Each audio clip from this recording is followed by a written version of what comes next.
Good afternoon. Welcome back from a sumptuous lunch. It was kind of difficult to decide what to have and what not to have. Even for me being local from India, not from Kerala, because each part of our country has so many different cuisines that it's kind of difficult to come here and not want to experiment and explore. What was particularly interesting were these plates which are recyclable. And I think since we are doing a discussion on going green, this is quite significant on how practices that are simple enough, like the plate you eat on at events like this, can be something that can lead the way. As you know, in India, we believe in Vasudeva Kutumbakam, which means the whole world is one family. You saw the footnote, which was one world, one family, one future. And if each person was to think like that, we would not need to have discussions where we think about going green. Being green would be in our DNA. Today, the hope lies in the youth because they are the ones who get very, very passionate and inspired to be working on this track. Ladies and gentlemen, I'd like to welcome you on behalf of the G20 Sherpa, Shri Amitabh Kant, to this special session on green development, need for an ambitious vision for the 21st century. So to start, I'd like to invite Litisha Varjri, who is from the Observer Research Foundation. She is the outreach and communication person, and who better to begin this session with than her? Thank you. Good afternoon, everyone. Green development. Just a decade or so ago, this phrase would have perhaps been an oxymoron. But as the world was recovering from the COVID-19 pandemic, new global challenges emerged. In an increasingly fragmented world, it is crucial that the major global project of achieving the SDGs and battling the climate crisis do not take a back seat. India's theme of Vasudeva Kutumbakam, of one earth, one family, one future, embodies the need to redefine our relationship with nature and ensure cooperative development for all. As the G20 will be helmed by 4 developing economies consecutively, it is an opportune moment to position the forum as the leading global governance mechanism for developing a new sustainable development pact between the global north and the global south. And India is well placed and motivated to create a cooperative agenda which can pave the way for such a pact. India's G20 priorities will be shaped by its own experiences. This is already evident in India putting forward a bold agenda for improving financial flows for sustainable development, for equitable climate action, and is setting the agenda for global sustainable consumption through the principle of lifestyle for environment, the LIFE movement. In this context, this side event on green development comes at the right time, the right moment to build on India's existing efforts at framing a representative, inclusive, and equitable new sustainable development pact. And I hope everyone here is as excited as I am for the discussions to come. Thank you.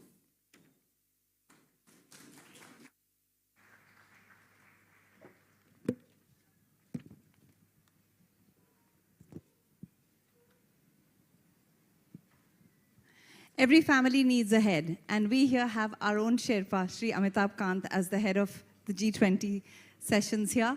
I'd like to request our Karta of our family here, Shri Amitabh Kant, to give a few comments as we begin this session. I don't want to make any long comments. Jeffrey has a flight to catch. We want to get around with the discussion. I just want to say that we in India want to be very ambitious, we want to be inclusive, we want to be decisive, and we want to be very, very action-oriented. We strongly feel that green development is critical. Green development and SDG are both 2 sides of the same coin.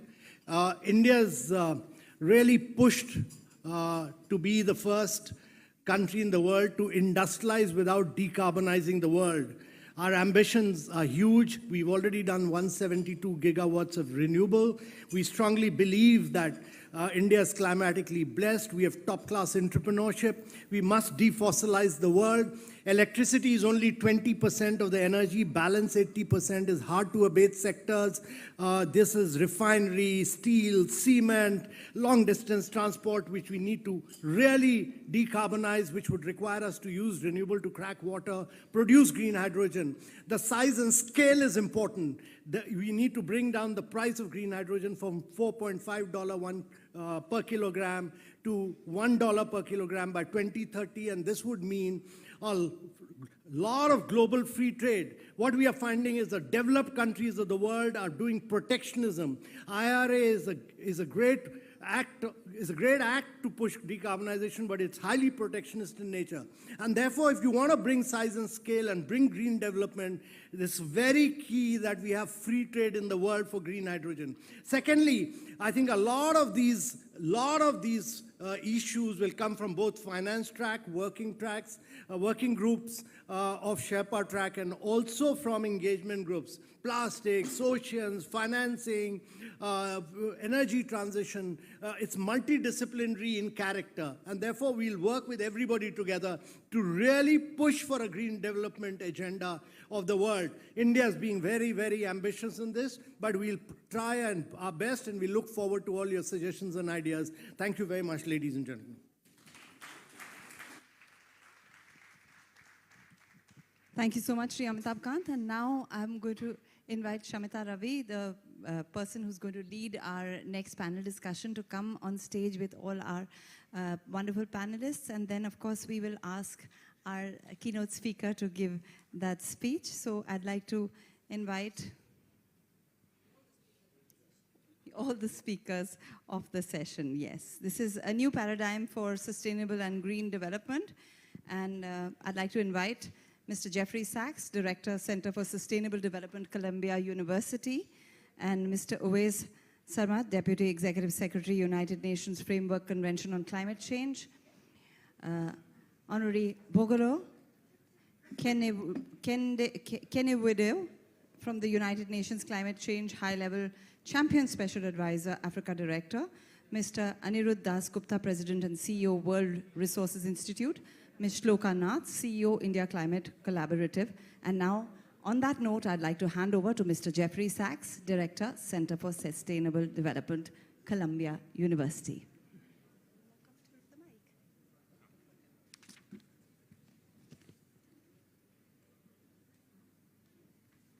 Thank you very much. We're all thrilled to be here and grateful to the Government of India for its presidency of the G20 and all of the leadership that it is showing. We need big results in a very troubled world, and we can achieve big results if we have a good idea and resolve of how to proceed. Since I'm an economist, I'm going to urge us one basic idea: follow the money.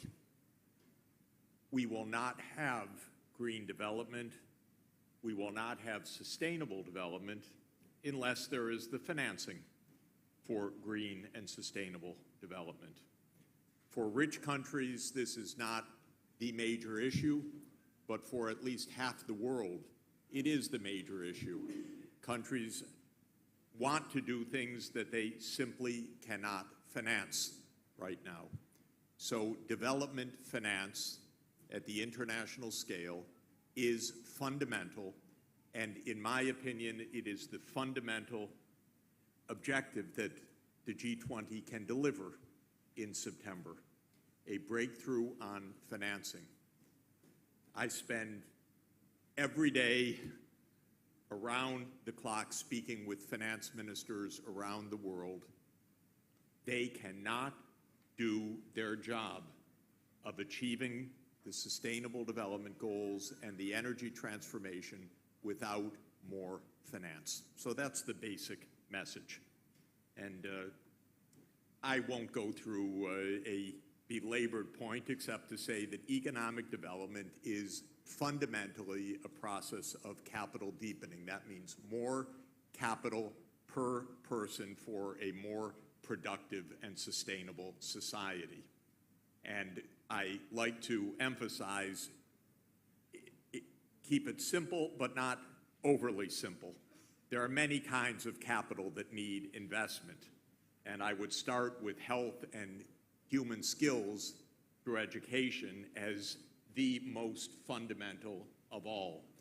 For much of the poor world, till today, hundreds of millions of kids are not in school, are not getting health care, and we're asking these societies to develop. It's impossible unless these kids are in school and getting an education and having proper nutrition as their brains develop. And that's a budget issue. Strangely enough, it's a budget issue. Poor countries cannot afford, even out of their national budgets, to have SDG 4 universal secondary education completion. Of course, other kinds of capital investment include infrastructure, protection of natural capital, business capital. All of these are at stake when we talk about the investment needs. The key to speeding the SDGs and Paris Agreement is increased investment across these areas. Believe me, nothing else is going to work unless the kids are in school. That's an investment. Unless there is electrification, unless there is transport, unless there is digital access. Otherwise, it's just nice ideas. And then comes the question of finance, how to pay for these. And the finance has to come through domestic saving, which can be through the budget or domestic capital markets, but for poor countries with a significant component of net foreign saving, meaning augmenting what can be accumulated by the domestic economy. And again, without belaboring the point, more foreign borrowing effectively directed at keeping kids in school, electrification, digitalization, means faster development, significantly faster development. It can be also the difference of a poverty trap that persists for decades or actually making a breakthrough. This is very important, what I want to say in 1 minute. Poor countries cannot afford these objectives on their own. Rich countries typically don't care very much about that basic fact and don't look very hard at it. So I spent a number of years encouraging and working with the IMF to actually look at what poor countries can afford regarding sustainable and green development. I like the IMF. I have dozens of students at the IMF. But they did not know 5 years ago how much it costs to put a kid in school, or how much it costs to build a kilometer of road, or how much it costs to ensure electricity access. Pretty core stuff if you are the key advisor to finance ministers, if you are in a coherent global system, which we're not. So I worked with them for a number of years, and they did excellent studies, especially the Fiscal Affairs Department, and they showed, lo and behold, poor countries cannot achieve sustainable development on their own. Full stop. There's a gap of hundreds of billions of dollars. It's not a matter of willpower. It's not a matter of caring. It is a matter of money. You want kids in school, you need a school system. You need a budget for that. When you add up these components, which again, I do day in, day out, a poor country cannot manage this on its own. That's why we built a global financial development system, but we've never taken it seriously in asking at what scale should it operate? What should it be doing? So even on a subset of the goals, health, education, roads, water, sanitation, and power, The IMF estimated a $500 billion gap for its 57 countries eligible for its so-called concessional finance. That's not a bad estimate. I'd say we have about $1 trillion gap minimum for the poor countries, perhaps 1 to 2 trillion. That's not a scary or even big number because the world economy in dollar terms is 100 trillion this year. At PPP terms, $160 trillion. Global saving is $30 trillion. We're talking about a very modest part of global saving to make the breakthrough to sustainable development for at least 4 billion people. So we should aim at least for an incremental $1 trillion per year. If there are Sherpas here, please have your government learn what Excel is, a spreadsheet, and then how to do addition on the spreadsheet. And use real numbers, not, oh, why don't we do 20 billion now or something like this. Do some homework. I'm a professor, I assign homework to the finance ministers. Do some homework about what is really needed and how to get it. The sign says, time's up. That is true. Time's up for the finance ministers, not for me. I'm going to continue for a couple more minutes. The IMF and World Bank debt sustainability analysis is all wrong, I just want to point out. It sets low thresholds for borrowing arbitrarily. It is not based on any analytics that I taught my students who are working on this at the IMF. For that, you need a growth framework, not a 10-year arbitrary set of limits. The IMF says don't have debt over 30% of GDP. They should ask, would this incremental debt have a rate of return higher than the cost of borrowing? That's the basic question. They ask completely the wrong question. And the answer, when you analyze this carefully, is the debt should be much higher, but it should be for 40 years, commensurate with the scale, timing of development. So this is pretty basic stuff, and I would like the finance ministers to do the basics. The reason the IMF has a flawed debt sustainability analysis is that they fundamentally confuse two issues.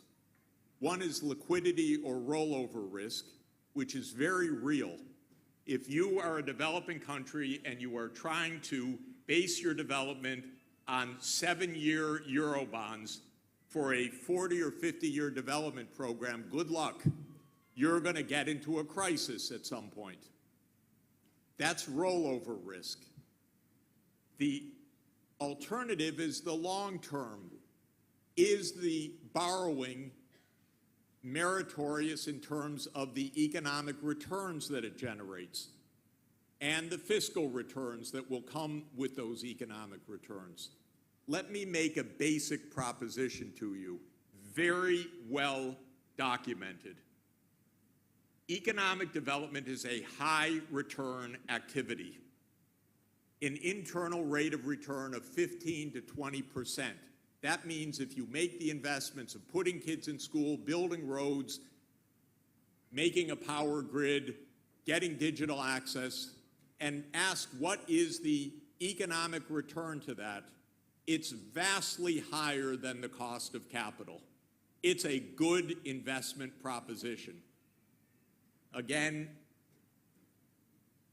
clever use of an Excel spreadsheet can demonstrate this. I'd be happy if anyone would like to see the demonstrations. This is a good activity, but it takes 30 to 40 years to bring to fruition. So do not borrow short-term for a long-term program, because you will be run. There will be a crisis. Something will come up. And then you'll be in turmoil. And then your economy will die. And then after death, you will go to the IMF for the next round of, I won't go into Hindu concepts here, but after death, it is painful to be caught in this cycle. We need financial moksha. We need release from this cycle of short-term borrowing and short-term death. So this is the basic point. We need long-term development finance. Loans should be more than 30 years. Countries should learn how to manage long-term debt. Liquidity crises can be avoided, especially by having long maturities. That's the number one way to do it. So what's the problem? The problem is we do not have, for half the world, access to funding at anything remotely like the scale that's needed. Because the level of development finance, if you add in all of the multilateral development banks, the World Bank, the Asian Development Bank, the African Development Bank, the Inter-American Development Bank, the Latin American Development Fund, the CAF, AIIB, the New Development Bank, add them all up. Their loan flow is around $125 billion a year for a $1 trillion program. So you go to the World Bank and you get a tiny bit. This is faking it, ladies and gentlemen. This isn't solving problems. This is going through the motions of solving problems. We need development finance at the scale that is needed. And then we need a long-term framework, both policy and analytical, to show how this works. And by the way, we don't need grants for this. This is just loans I'm talking about, because the loans pay off in economic development, but not immediately. If you put a 6-year-old in school and help that 6-year-old to stay in school through university, you have 30 years you're going to wait for the payout. Don't do that on a 7-year Eurobond.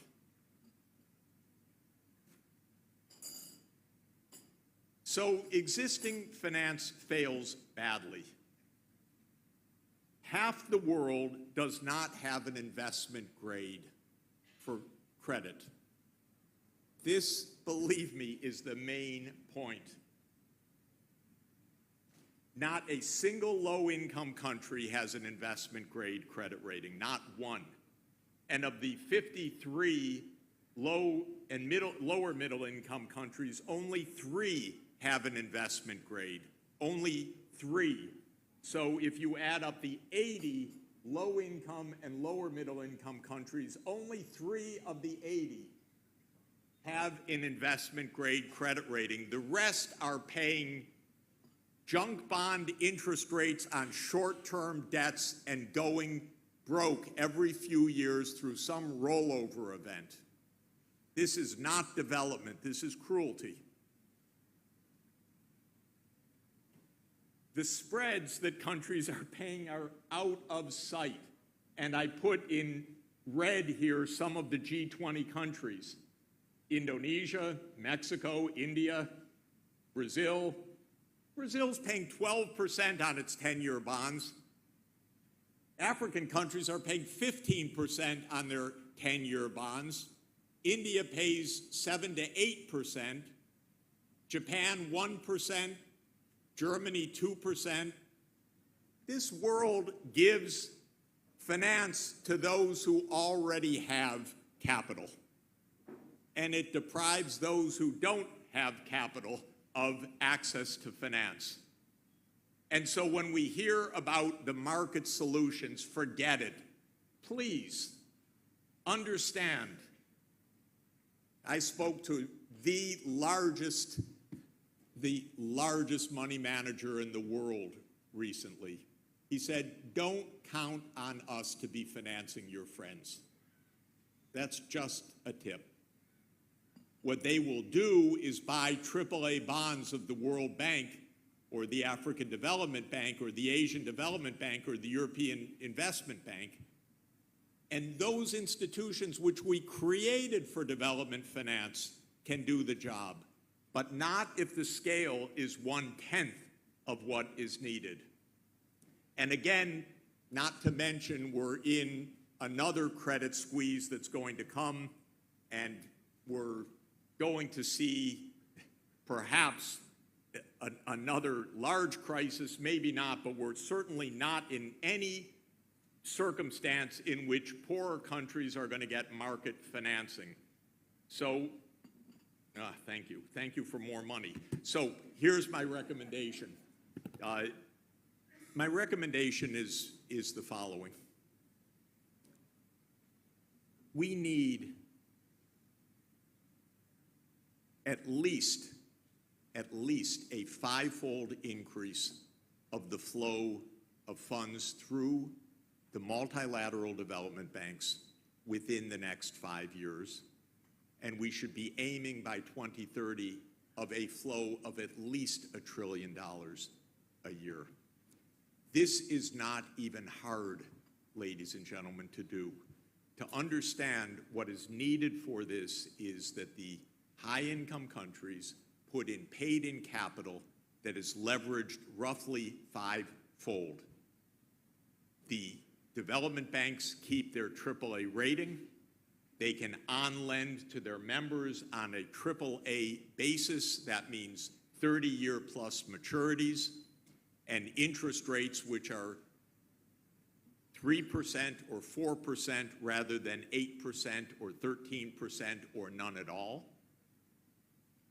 And then with this vastly larger flow of financing, green development, the transformation of energy systems, SDG 4, children in school, the most fundamental of all investments, safe water and sanitation, SDG 6, access to digital services, and India is the world leader in using digital services for development, and what India has done with proper financing can cover the entire world in creating a magnificent basis for rapid and sustainable and inclusive growth in Africa is one of my first goals. Bring India's wisdom on this to the African context because it will be magnificent.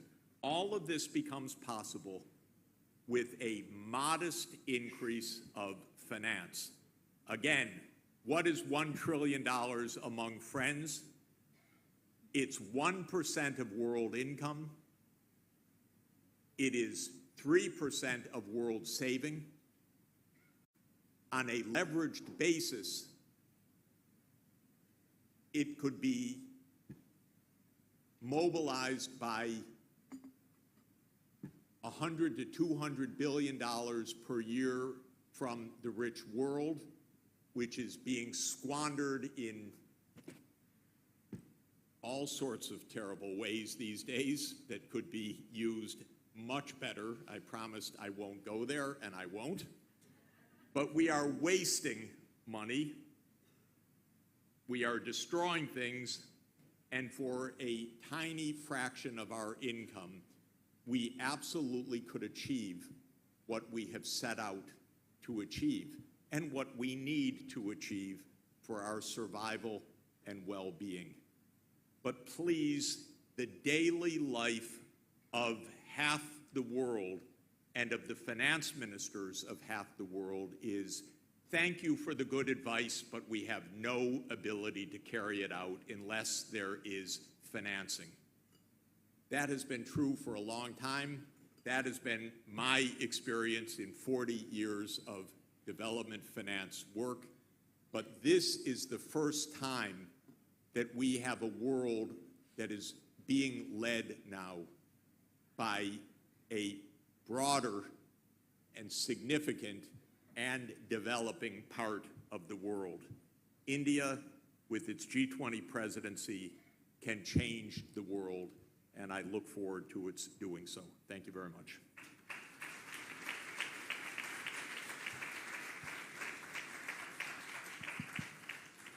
Namaskar. Good afternoon, everyone. Thank you, Jeff. I particularly enjoyed financial moksha. I think that's going to stay with me. The agenda for the panel discussion is to build on the keynote address that you heard from Professor Sachs. We will start by basically asking the first question to the panelists, which I want each of you to think about. One is, what should be G20's overarching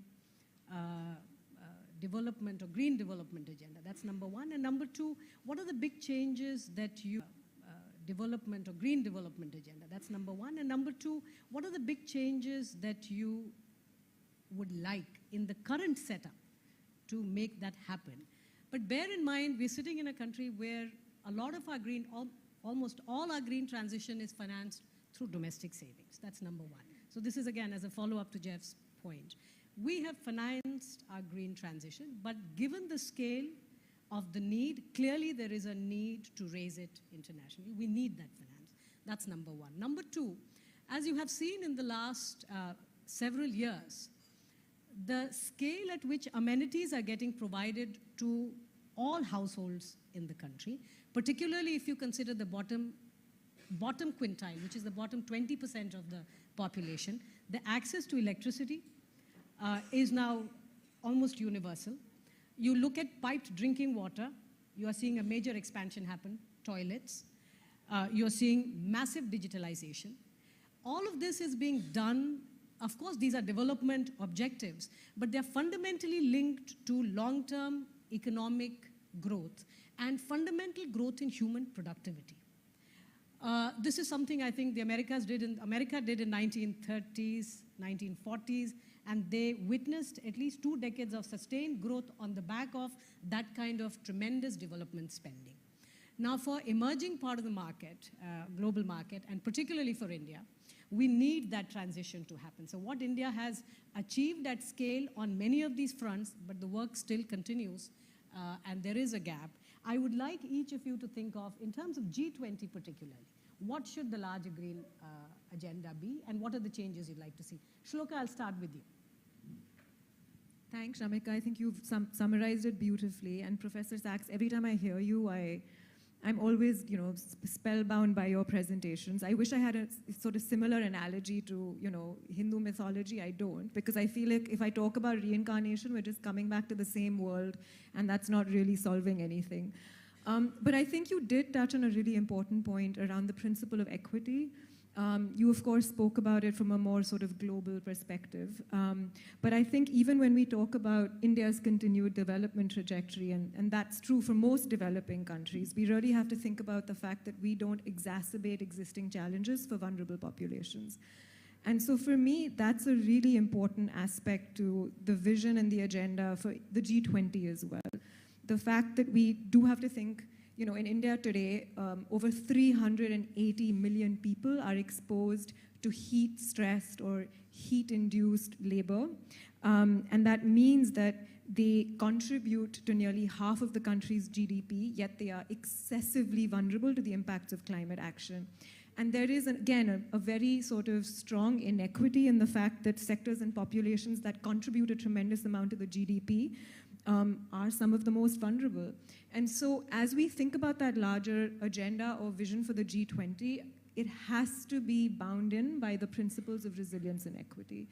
And so for me, there are 3 quick components here, and I'll try to stick to time. I think the first is, of course, the need to accelerate climate finance. I'm not going to harp on this. I think, Professor Sachs has spoken to this, so will the next panel. But I do want to say that right now, the majority of tracked climate finance in the world today is going towards mitigation, and that is also falling short of the need to, ensure that global warming sticks to 2 degrees or 1.5. And of course, we're not even tracking adaptation finance. We know that it needs to significantly sort of be increased. We have no idea really where we are on that front. So that's a big, big gap, to your point, Shamika. I think the G20 is a crucial platform for developing experts across disciplines and sectors. That isn't necessarily happening right now, but there is opportunity to create new development paradigms. How are we promoting that agenda? How are we pushing that forward? We need government, business, civil society, and philanthropy to really sort of share knowledge, build resources, push forward technology transfers, and align on common agendas for a shared vision. That is not necessarily happening right now. I work in the philanthropic sector, so I'm a big proponent of how catalytic philanthropy and grant capital can be. I don't think that's playing a strong enough agenda here right now. The third was the need to promote subnational climate action. This is, I think, an absolute must. We must have the central government work with subnational and state actors to ensure that mitigation and adaptation goals are clearly aligned and that they are strategically moving forward together. So we know that the Paris Agreement has recognized non-state actors. They've clearly said that businesses, investors, civil society, etc., must also be recognized as key contributors in achieving climate or quantifiable emissions targets. But we know their contribution is growing, and yet commitments from these actors account for less than 10% of India's total emissions, at least as of 2016. And we know that corporates account for that larger share. And yet, as they are setting very ambitious net zero targets, we're not necessarily seeing that the emissions targets from industry or corporates are being incorporated into national goals. That's not happening as of yet. So you do need clear reporting on climate targets as well. So that's another area. If those three components can be incorporated into the larger vision, then, as I said, the principles of equity and, of course, resilience. You have over half of India's population that is going to urbanize. Where are we moving towards low carbon, infrastructure in our cities? They have to be, climate risk proof. They have to be built with those sort of low carbon development pathways in mind. There's a very, very important role around sort of ensuring that this conversation is inclusive in that way, and that we recognize that we're living in a world today where there is no critical pathway to sustainable development that is innocent of climate anymore. So as Professor Sachs pointed out in his sort of the intersection between every single SDG and climate and the climate challenge is one that we just have to bring into our lexicon. But I will pause here, Shamika, and hand it to you. Thank you, Sherpa. An important point to highlight is given the philanthropy sector and the potential to put together that kind of finance. Remember, you're sitting in perhaps the only country in the world which has a mandatory CSR law. So there is that kind of a bandwidth to also tweak it and make it more targeted towards the bigger gaps. The second point is, of course, in terms of the larger CSR, the reporting, and again, the issue of reporting and fine-tuning the lexicon and exactly, having a measure of the outcome other than just spending of the money will also be useful for the larger green development objective that we have. I'll come to you, Anirudh. It's the same question, right? Same question, yes. First of all, thank you very much for organizing this. I just want to build quickly on Jeff's point. Jeff made a central point that economic development is good investment. And it is absolutely true. Not only that, connecting to the topic of today's discussion, we believe, and we actually do know how to use Excel.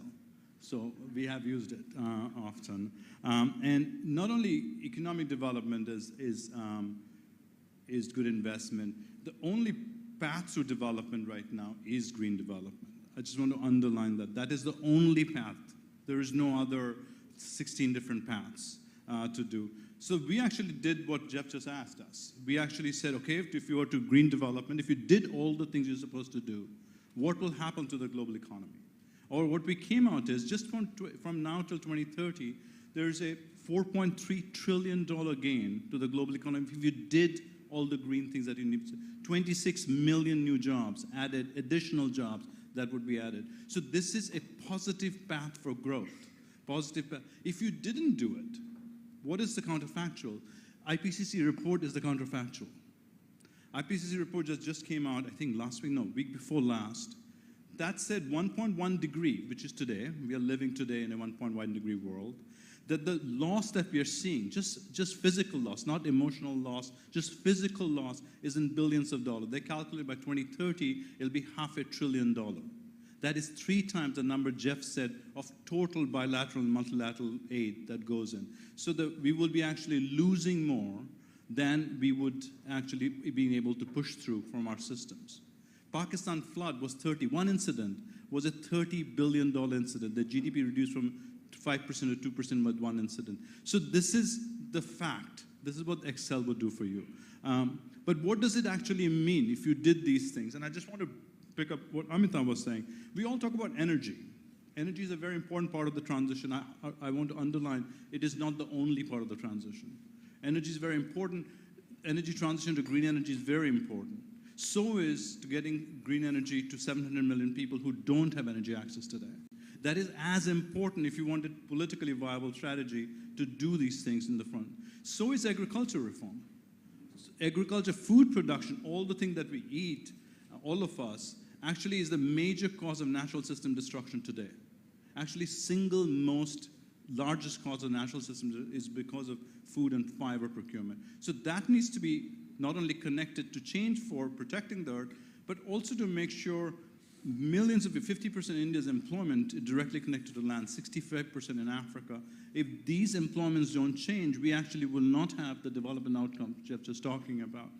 Finally, cities. Dr. Thank you very much. You raised cities.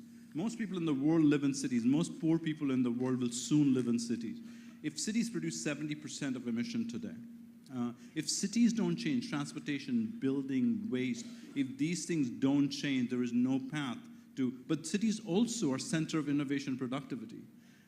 As if these things don't work together to actually bring a more productive, more innovative place. But one thing we haven't talked about, which is I see the sign life here, that how much demand side change can bring to this journey. We've all talked about supplying more energy, more car or electrified vehicle. IPCC, this is not us, IPCC calculates 60-65% change can come from demand side shifts. This doesn't mean just reducing consumption. I just want to repeat. There is reducing consumption. It is true for 10% of the population of the world that produces 50% of emission. That's not true for the rest. It's actually doing things differently with at the same time raising quality of life indicator.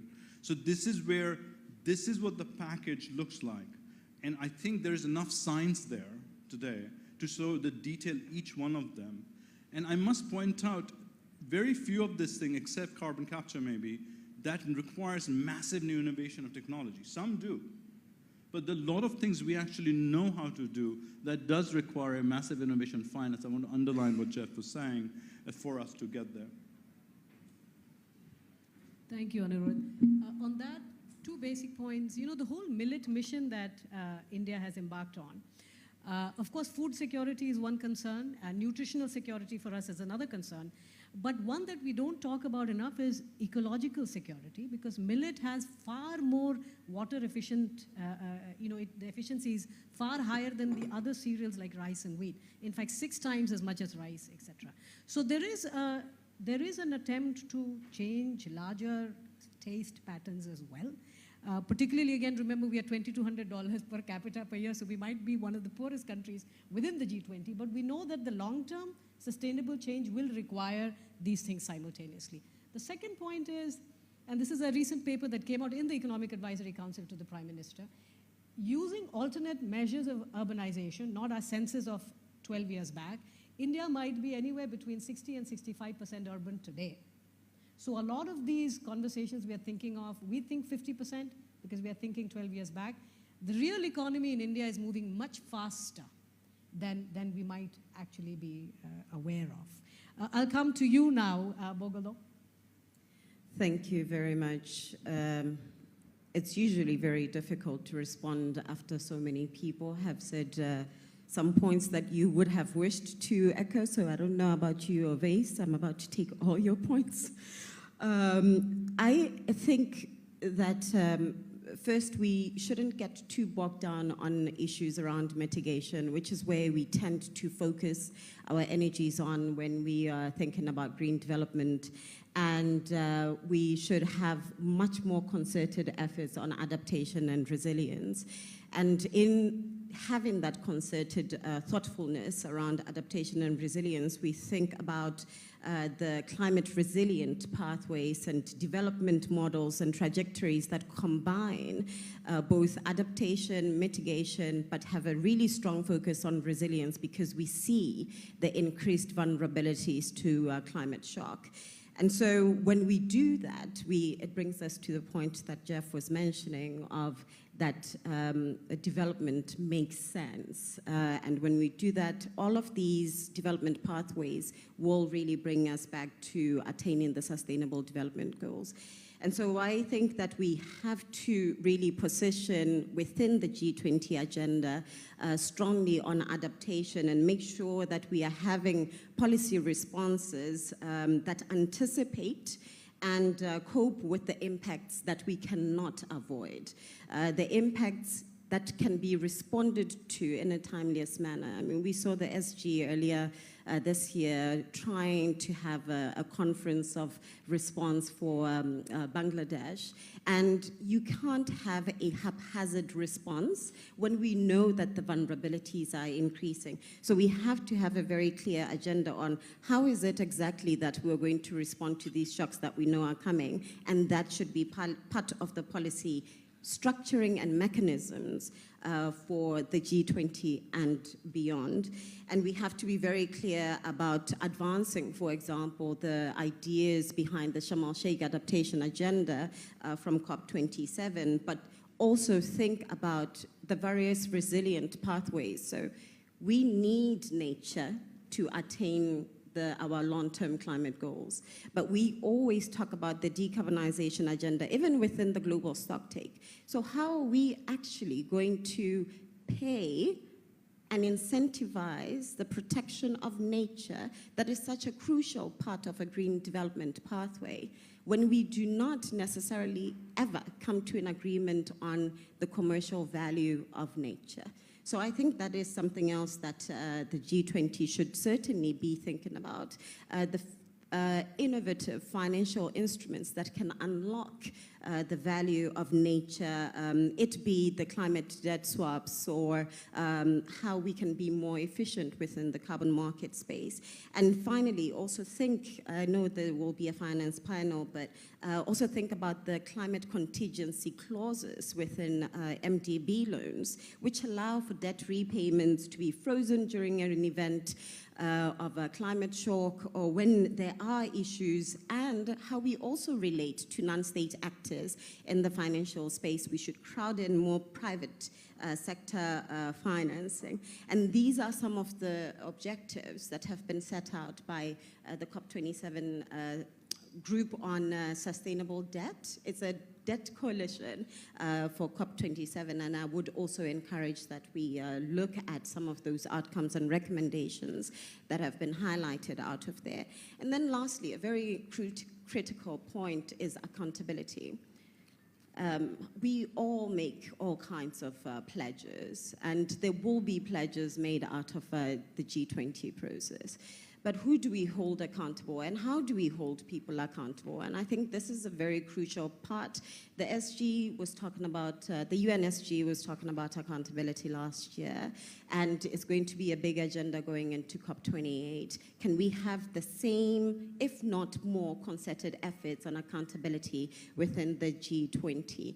And including for non-state actors, there are things like the Race to Zero that can hold private sector accountable on their decarbonization agenda, on their relationship with nature, and their relationship with people. So in closing is just to think about green development within the confines of a climate-resistant and more durable economic development model. Thank you. Thank you, Bogolo. You know, we have an institution called Social Stock Exchange in India. It was formed just 2 years back. And the core objective of that is to be able to raise finance and do a matching. It's not a regular exchange where instruments are exchanged, but this is where finance can be raised for these kind of social objectives.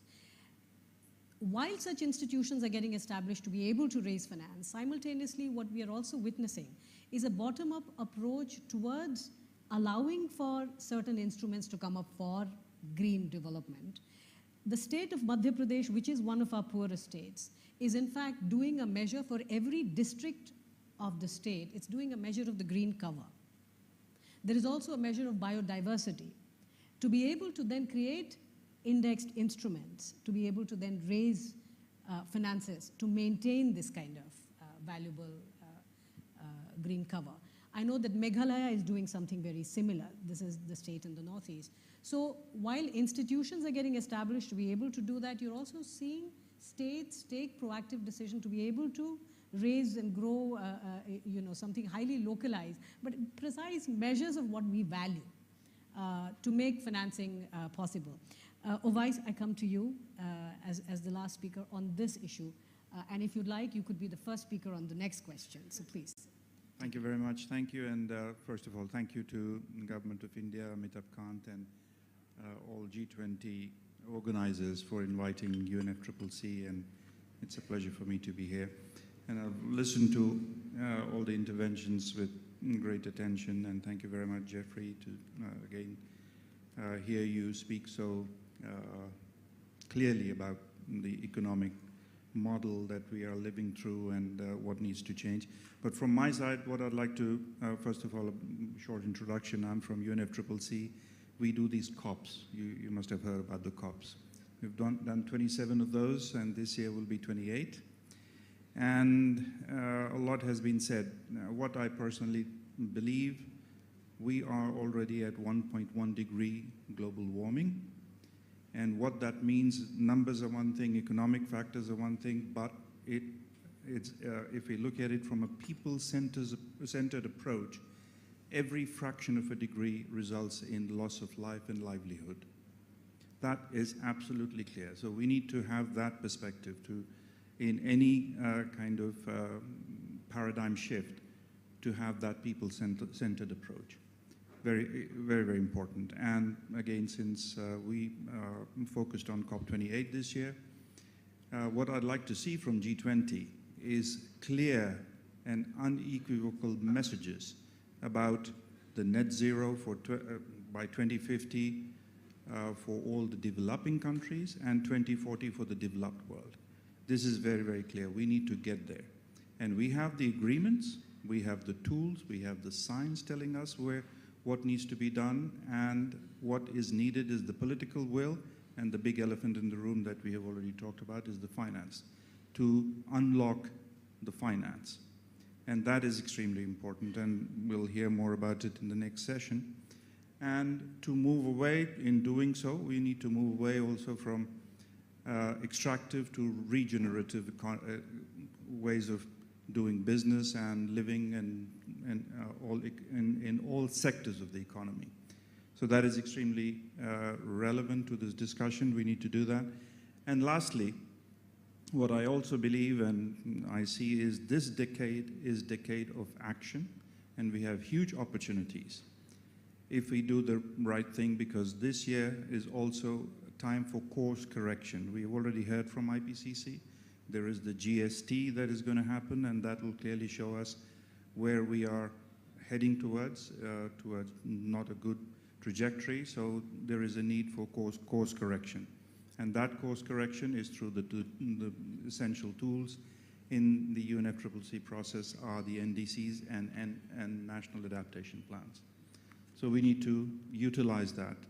So in the end, what I can say is that we have, as I said, everything that is very, very clear what needs to be done. It is that political will and finance flows. That is what's needed.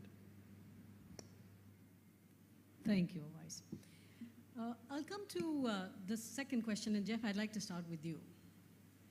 You educated us, you highlighted on the core things that are broken. In fact, fundamentally, the World Bank was set up with the core objective of financing development and taking on long-term risks, because the markets are likely to respond only when large, either multilateral or sovereign investments make an entry. Then you crowd in private investment from the market. So there is a role that we had decided upon several decades back, but that role is not getting performed right now. Now, given that we are in a situation like this, how can the international community be proactive in responding to the current and the future challenges and fostering the acceleration of progress on SDGs? What exactly needs to be done? And you have 2 minutes.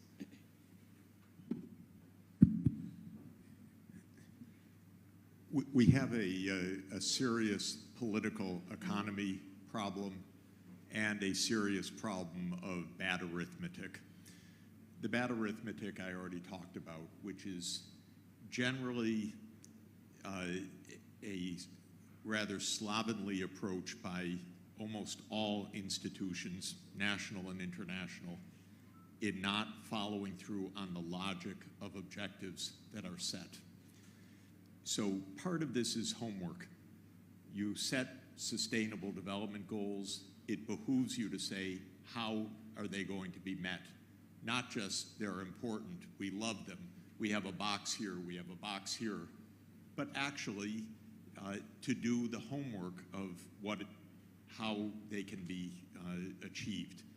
Generally speaking, most of the goals that we set are long-term investment programs. If you want kids in school, you do education sector planning, teachers, schools, curriculum, and so forth. Rather straightforward. If you want a health system, SDG 3, these are known things. People go to schools to be able to design these things. We do not have a serious effort or capacity intrinsically in international institutions or even in our governments to take goals and turn them into plans. So this is, again, the homework assignment. WRI can do that. It can help advise any government how to do this. We need those. And for UNFCCC, I would like to see more emphasis on the low emission development strategies, Article 4.19, which says, don't tell us about the next 8 or 10 years, tell us about 2050. What is your plan? 2050, oh my God, we haven't even thought about that. Make them think about that, because this is a long-term process. And of course, it's not even long-term to 2050 anymore. Then comes the money. What's the problem with the money? The problem is the rich countries don't care, okay? They don't care. There's no one in the US Congress that says, oh my God, people are poor abroad. Nobody. Believe me, 40 years, I figured it out. They don't even try to care anymore. But they are part of this international family, the one family. They have to be held to caring. It doesn't come naturally. But that's why we have the G20, not the G7. The G7 is 7 rich countries getting together to not care. The G20 is the whole world getting together, having to care. That's why we have the G20. What's important about the G20 now is that India is a world leader. China is a world leader. Brazil is a world leader. These are not just, oh, isn't it quaint that they're sitting alongside country X? No, this is our world. So this is why the G20 has to say, ladies and gentlemen, let's get out the spreadsheet. There's no other meeting. This is the meeting. So this is really difficult to emphasize. If the US has its way, oh, it's inconvenient. We don't want to ask Congress. They don't like this stuff. They don't even know where all these places are on the map. And we've got an election coming up, and so why don't we say we care? Okay, that will not get the world safe. But 20 countries that represent almost 90% of world output, and I keep saying, please invite Africa as the G21 and bring in 1.4 billion people, another $3 trillion of GDP, and the voices of a crucial part of the world that will be the most populous part of the world in the 21st century. Bring them to the table. Then we have a perfect discussion, and everybody has to have responsibility. And then, honestly, I know, I'll just make a very personal remark. 50 years ago, I took introductory macroeconomics. 50 years ago, okay? This spring, I walked into a classroom and there was this wonderful young assistant professor, fresh from Yale. Her name is Janet Yellen, okay? She taught me macroeconomics. We've been friends for precisely half a century. She knows how to do growth models. She gets all of this. She said we need to go from billions to trillions in an important speech last year. Let's take the G20 process seriously. It is the discussion in the whole world to get this right. That's an excellent point, and also a sense of urgency around it. Shloka, the role that the G20, or in this case, of course, by extending the larger multilateral system and perhaps governance, big reforms within the multilateral system to be able to do what they were set up to do. In terms of philanthropy, because that's a sector you come in from, what role do you see philanthropy in terms of plugging this gap? I truly believe in the catalytic, power of philanthropy. I think what people don't realize is that the renewable energy market in India was built off of the back of philanthropies that funded organizations like TERI to build out research studies and pilots, and they proved the viability of that opportunity, on top of which markets arrived and then policies were built. And today, India has the most vibrant renewable energy market in the world. Do you know how many sectors we still have to build similar to the renewable energy market? So there is absolutely critical sort of need and a role for grant capital that is unrestricted, flexible, patient, does not expect an ROI, and can truly build towards societal needs and aspirations. I also think philanthropic capital is incredibly reflective of the Global South's ambitions. Firstly, I hate this Global North, Global South like binary. I think we have too many binaries in the climate ecosystem. Another one is climate versus development, mitigation versus adaptation. We really have to start redefining how we think about the role this capital plays and sort of the solutions that we're building across the globe. So to give you an example, I think the G20 is, Professor Sachs alluded to this, and I think he put it beautifully. This is really the forum to define that leadership agenda for the developing world. We need an equitable, inclusive agenda around climate action, one that doesn't place this binary between climate and development. And, quite frankly, we have somehow convinced folks that climate action or solutions on climate mean that we have to move towards a world of greater austerity, that somehow we need to think about a world with less conveniences, less stuff. And actually what we're failing to recognize is that our notion of wealth is purely defined by goods and services today. There is decreasing mental and physical wellness. There is a disconnect from ourselves, from each other, from the natural environment. We are living in an austere world today. I'd rather that we redefine the climate agenda as one in which we can work towards abundance. And what does abundance mean for us? That's really the role that capital like philanthropy can play. That's the role of the G20 and a platform like this. That's the conversation the developing world has to bring to the larger global narrative around equity and inclusion. What does it mean when we say we put people first? I don't think we're speaking that language in a broader sort of inclusive way ourselves. I always laugh. I say folks in the climate sector are like finance and doctors, because we've built our own lexicon and it's completely exclusionary. We're not actually bringing in people into the conversation. A forum like G20 should have private sector here on the table, just as much as we have sort of representatives from multilateral institutions. We should have greater civil society representation here. This has to be an interdisciplinary conversation, one that isn't really restricted to sort of just governments and multilateral institutions. I've been all over the place, but I hope you sort of get the response on that front. We get it, Shloka. Thank you. Anirudh, I think the most powerful point that you made in your opening intervention was the counterfactual that a study, through the studies at WRI. So in some sense, could there be an attempt to do this cost of inaction kind of a frightful study. Perhaps that is what is required in terms of the larger point Jeff is making in terms of the urgency of getting people on the table too. So could we do something on cost of inaction at WRI? Yeah, I think the IPCC report is the counterfactual. You couldn't have a more scientifically robust report of what will happen, and how as everyone says, every degree matters. Every degree higher is a story of death and destruction.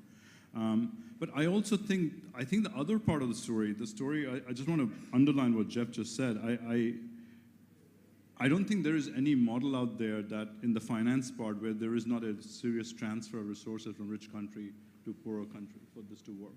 How that happens, whether it happens directly to the World Bank, it's irrelevant. That transfer has to take place. And I also want to underline this point I think, Jeff, you were making.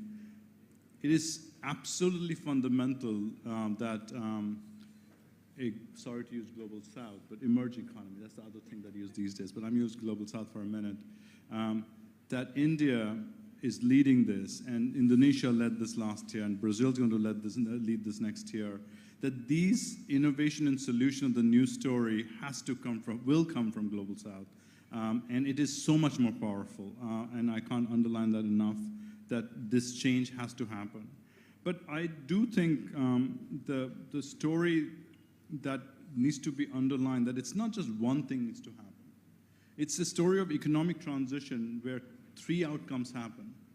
Not only we have a decarbonized world, that is very important. I think everyone gets it. But we need a world that is actually, we are not extractive to nature. We coexist with nature, because the science of nature and climate and people is exponentially better than it was even when Paris was written. That we cannot, I was in the water conference last week. The whole point there was to think about how water needs to be thought as a system rather than silos.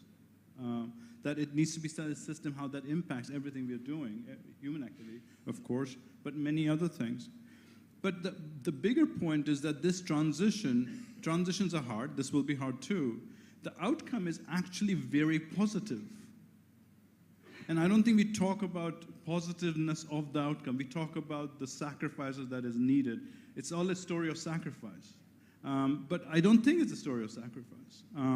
It is very much a positive. This transition, we need to figure out how to do the transition. People use the word just transition, the transition.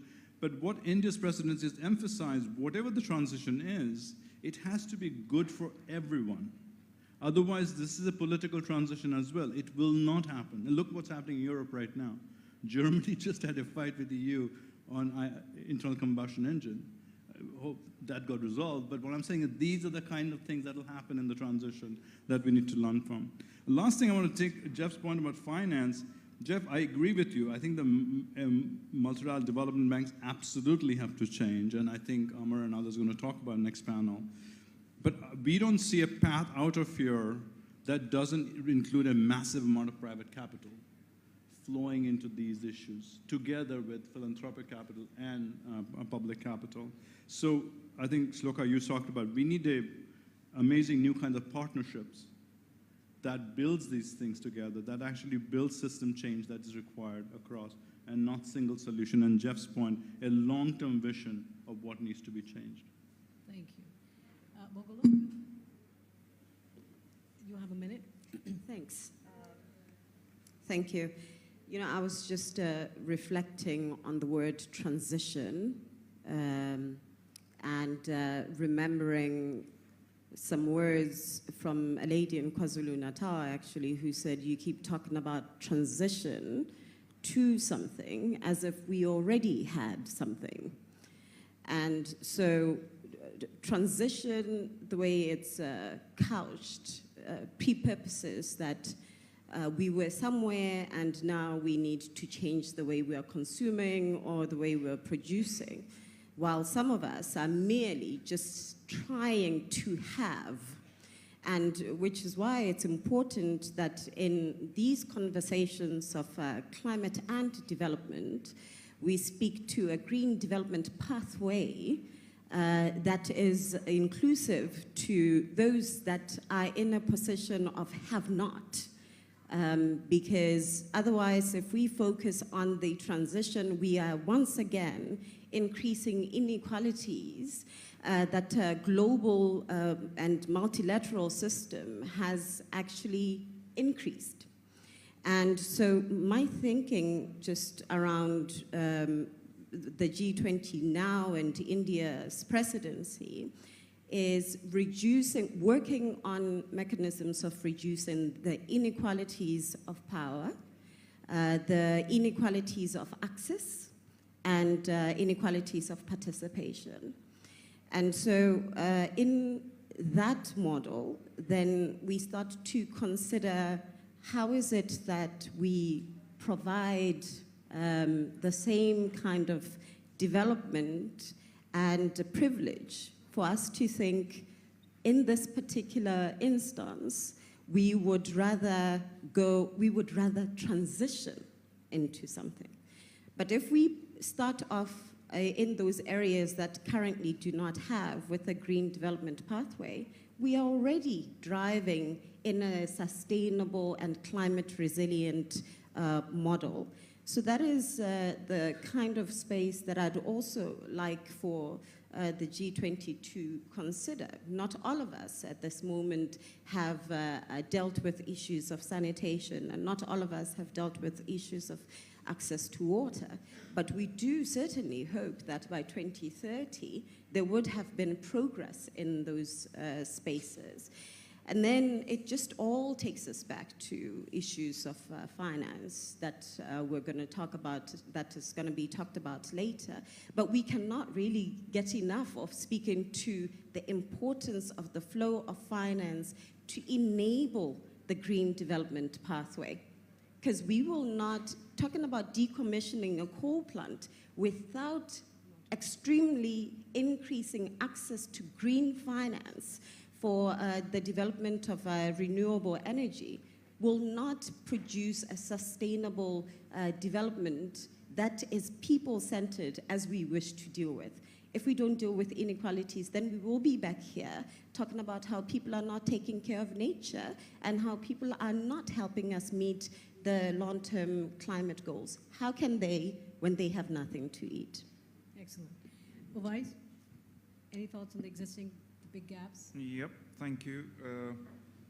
2 points. One is, Shok already mentioned about multilateralism, that the multilateralism, as we know and we've gotten accustomed to, is multilateralism between governments. But where we need to go, and I see that in the COP process, is now it's becoming more inclusive multilateralism, where you have civil society, private sector, and very importantly, the youth. And that's where I'm seeing also many governments and many parties who are including those in their formal delegations, and they are sitting in the rooms and influencing the decision. And I would like to see more of that, and that's something that G20 could take that more seriously. And second point is about behavior. Article 12, I believe, of the Paris Agreement is extremely clear. We talked about education, but we also need to incorporate and internalize and integrate climate education right from the beginning, because the behavioral change, the societal change that we need to bring about is only going to happen through a longer-term education right from the beginning. Thank you. So that brings us to the end of the comments from the speakers. We have 2 minutes. We'll take a few questions from the floor. If you can pass the mics around, please. You can start right there. Yeah. And if you could introduce yourself very briefly, please. Hi, Harsh Vijay Singh from World Economic Forum. Thank you for the very interesting panel. A number of points were mentioned, mainly around accelerating SDG progress. One thing I wanted to highlight was the element of transparency, especially given that the collective action nature of SDGs relies on international collaboration, for which trust is essential. And we have so many parties intervening and trying to help each other out. Transparency on the progress of SDG is essential. So as of 2021, we had less than half of the countries with robust, comparable, timely information on 8 out of 17 SDGs. So as we are talking about enablers, finance, governance, etc., what are your thoughts on transparency or increased transparency as an enabler of sustainable development. Thank you, Harsh. Any others? We'll just round it up and then, yes, please.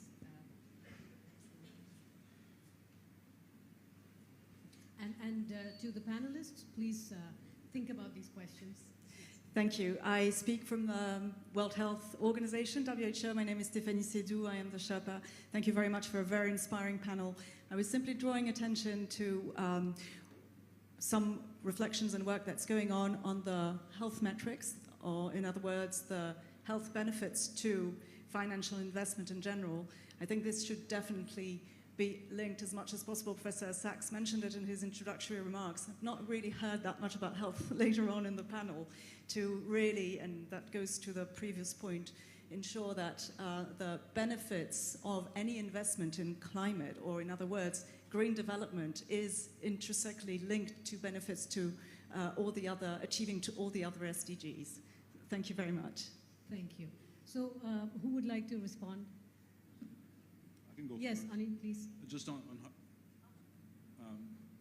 Harsh's point on, I would just address your point on transparency. I can't emphasize enough the importance of it to make change happen. We very, very strongly believe in it. I just want to share one example. We at WRI, about 10 years back, we started publishing health of world forests through geospatial data, year over year, where it's going, what's fire. And now, independently, people have shown 20% of forest deforestation directly connected just to the transparency method. So transparency couldn't be, we call it radical transparency, more transparent you can be. We publish, with cooperation with UNFCCC, how people are doing on NDCs, a voluntary thing that matters every year. We actually use that. So I think we need to do much more. I'm right now very concerned about just transition. That's something I want to work on, but how this money is flowing. So I want to emphasize and highlight your point. I very much agree with your point on health. I'm sorry we didn't emphasize it.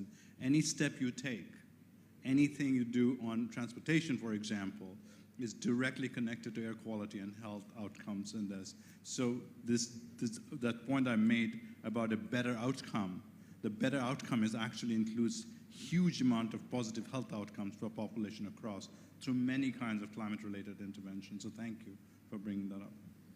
Floka? I wanted to make a couple quick points. First, on health, of course, I agree on the health benefits, but I'd also like WHO to produce cost estimates of achieving SDG 3.8, universal health coverage. I led a commission for WHO 23 years ago called Investing in Health for Economic Development. We costed the basic health system 23 years ago. We need that costing from WHO now so that we can say that's part of the financing needs. And I would really encourage WHO to do that. I wanted to say a word quickly about the private sector. Of course, we need private finance for a lot, and private finance can do a lot just as private finance. And I think a great deal of the telecoms and data investments are a demonstration of that.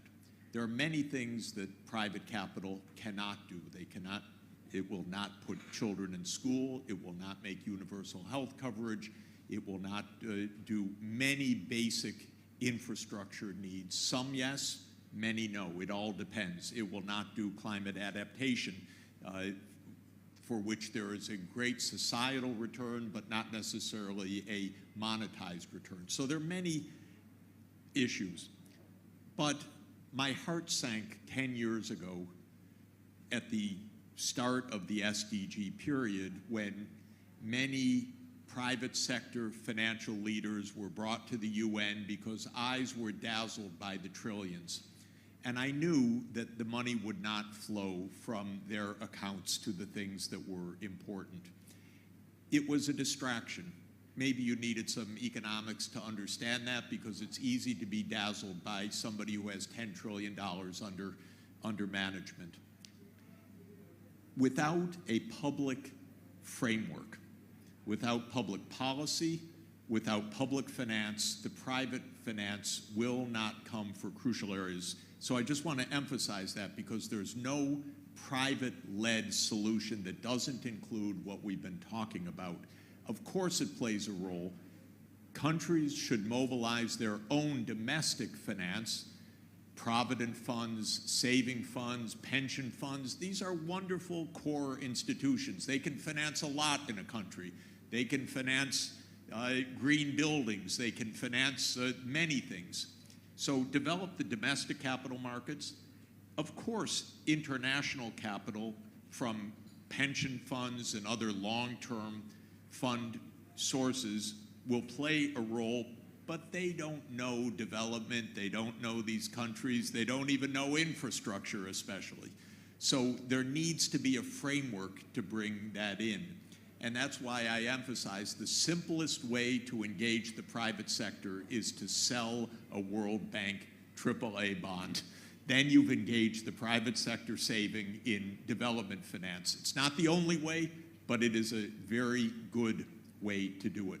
But I'm happy to work on bringing the private finance in. It's going to play a huge role, but we should not fail at the G20 to mobilize the public financing now, because that's what the G20 leaders can do now. Thank you. I think we've run out of time now. Thank you, speakers. And also, very briefly, but we need to acknowledge the Observer Research Foundation and United Nations India for getting a perfectly balanced gender panel. Congratulations.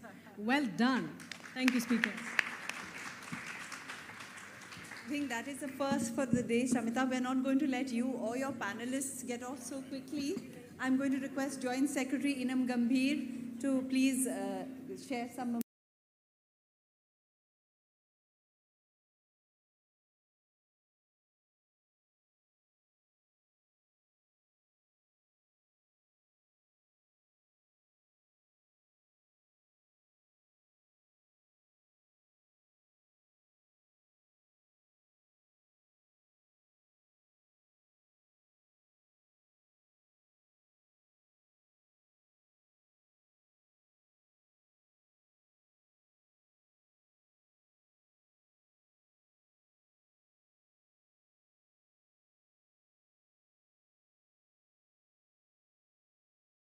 Really, sir, it is apparent that you care, and we're absolutely delighted to have you on this occasion at G20.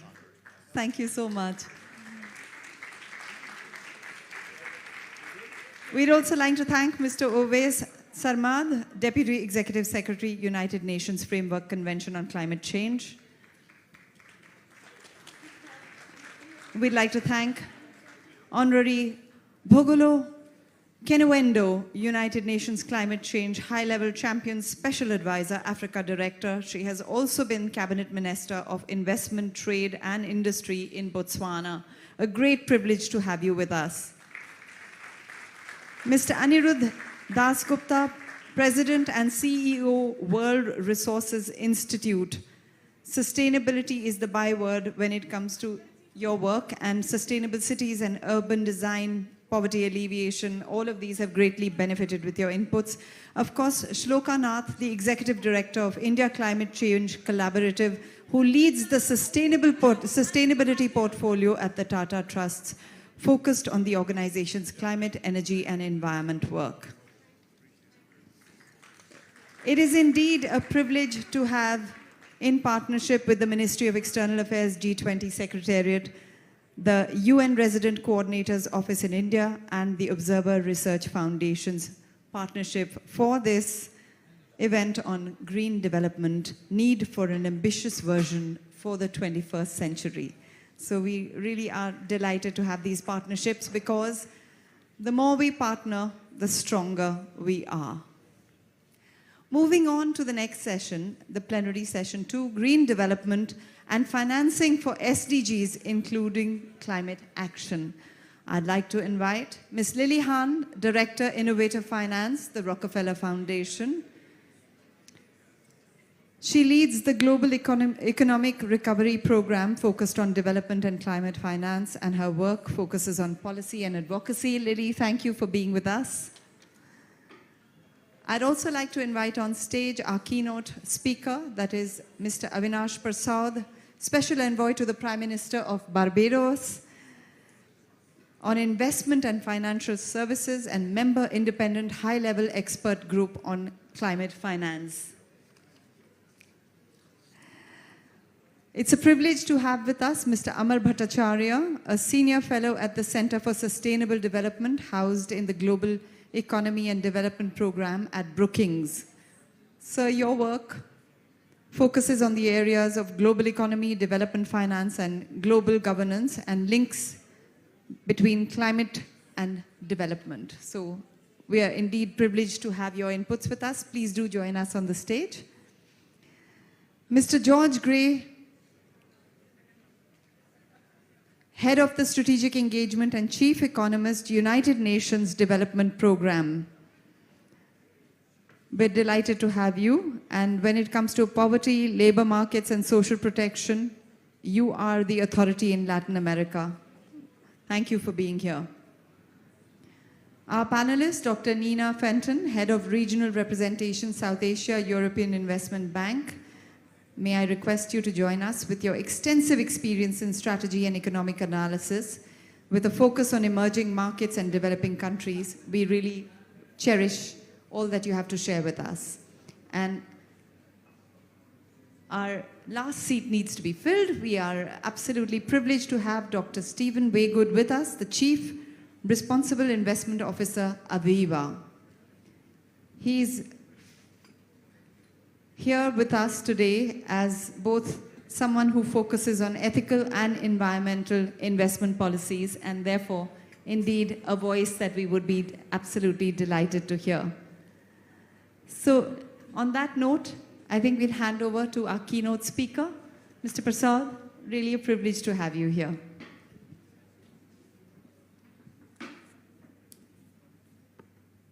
Good afternoon. Thank you very much. Thank you very much for the invitation. It's a great pleasure to be here. I always feel a strong sense of homecoming when I return to India. But it's a special pleasure to be here today because we are at a critical juncture. We have a special moment, a moment that has not been here before, a moment that may well not come again, a moment in which we can make historic change and progress. And so we've heard a lot already today, powerfully, from Jeff and the panel, imploring us of what needs to be done. And what I want to talk to you today about is how we do that. What is it that we can do this year to move us forward on our objective and our goal?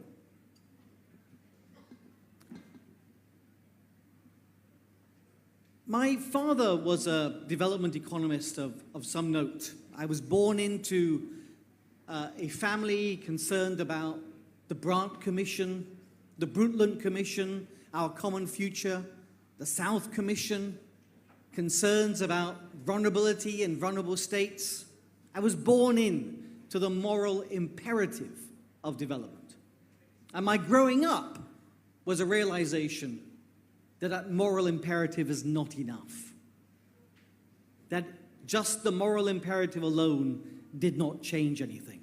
Humanity has its highs and its lows, and one of its lows is its ability to be blind to the poverty and inequality of our world. So we sometimes reach for enlightened self-interest, making people realize that we live in a common world, in one world and one family and one life.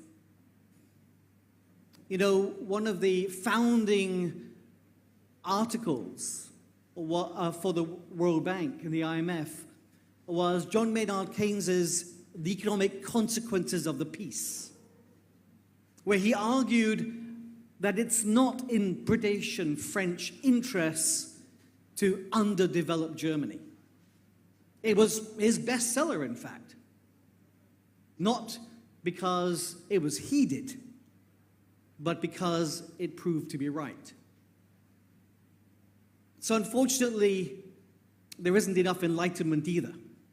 if we're going to make a change, we really do need to forge a global coalition where people can see directly the benefits and interests to all, where all are contributing and all are benefiting.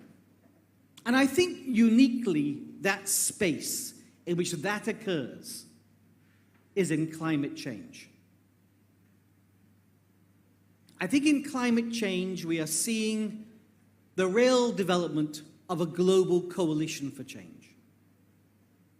And climate change has all of the issues of justice, inequality, and need for global action.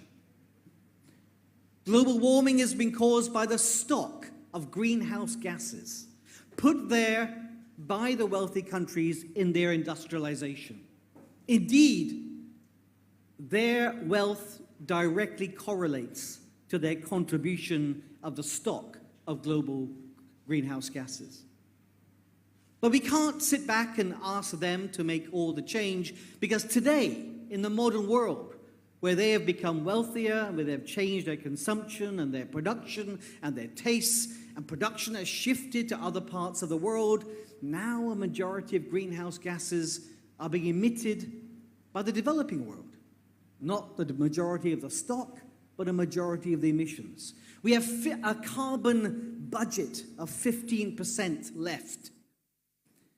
And if we want to save the world from 1.5 degrees, which is not a target, not a goal, but a limit, then we need to find ways of reducing our emissions. The dichotomy, and it was talked about earlier in our session, the dichotomy between development and climate, we think is a false dichotomy. I think it is a space that is an opportunity to build a global coalition, and it is a space that's about development. When you look at those who are most vulnerable to loss and damage from climate, who are most vulnerable and most need adaptation, you look at those who suffer in development, look at those who suffered most during COVID, look at those who suffered most during the global financial crisis, you find these are all generally the same people. These are all different windows on the same problem, global problem of poverty and inequality. And you cannot do development without thinking of climate. 40,000 people have died in the Somalian droughts. 100 million people will be pushed into poverty as a result of climatic loss and damage. You can't worry about education of girls when 27,000 schools in Pakistan are underwater because the glaciers are melting. These two things are part of the same.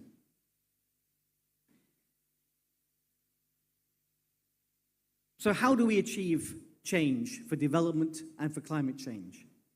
And even beyond issues of loss and damage and issues of adaptation and resilience, the green transformation is the best development strategy for developing countries. It is the best production strategy, sustainably so, the most efficient, boosts our productivity, and produces sustainable development. So how do we achieve it? I want to present a framework of how we achieve it. We need about $2 trillion per year in developing countries, and that's being conservative. $2 trillion per year. And because these numbers are big, we've had a diversity of responses. Some in the countries that have contributed most to global warming are putting their bets on technology will solve the problem. Insurance will solve the problem. Financial innovation will solve the problem.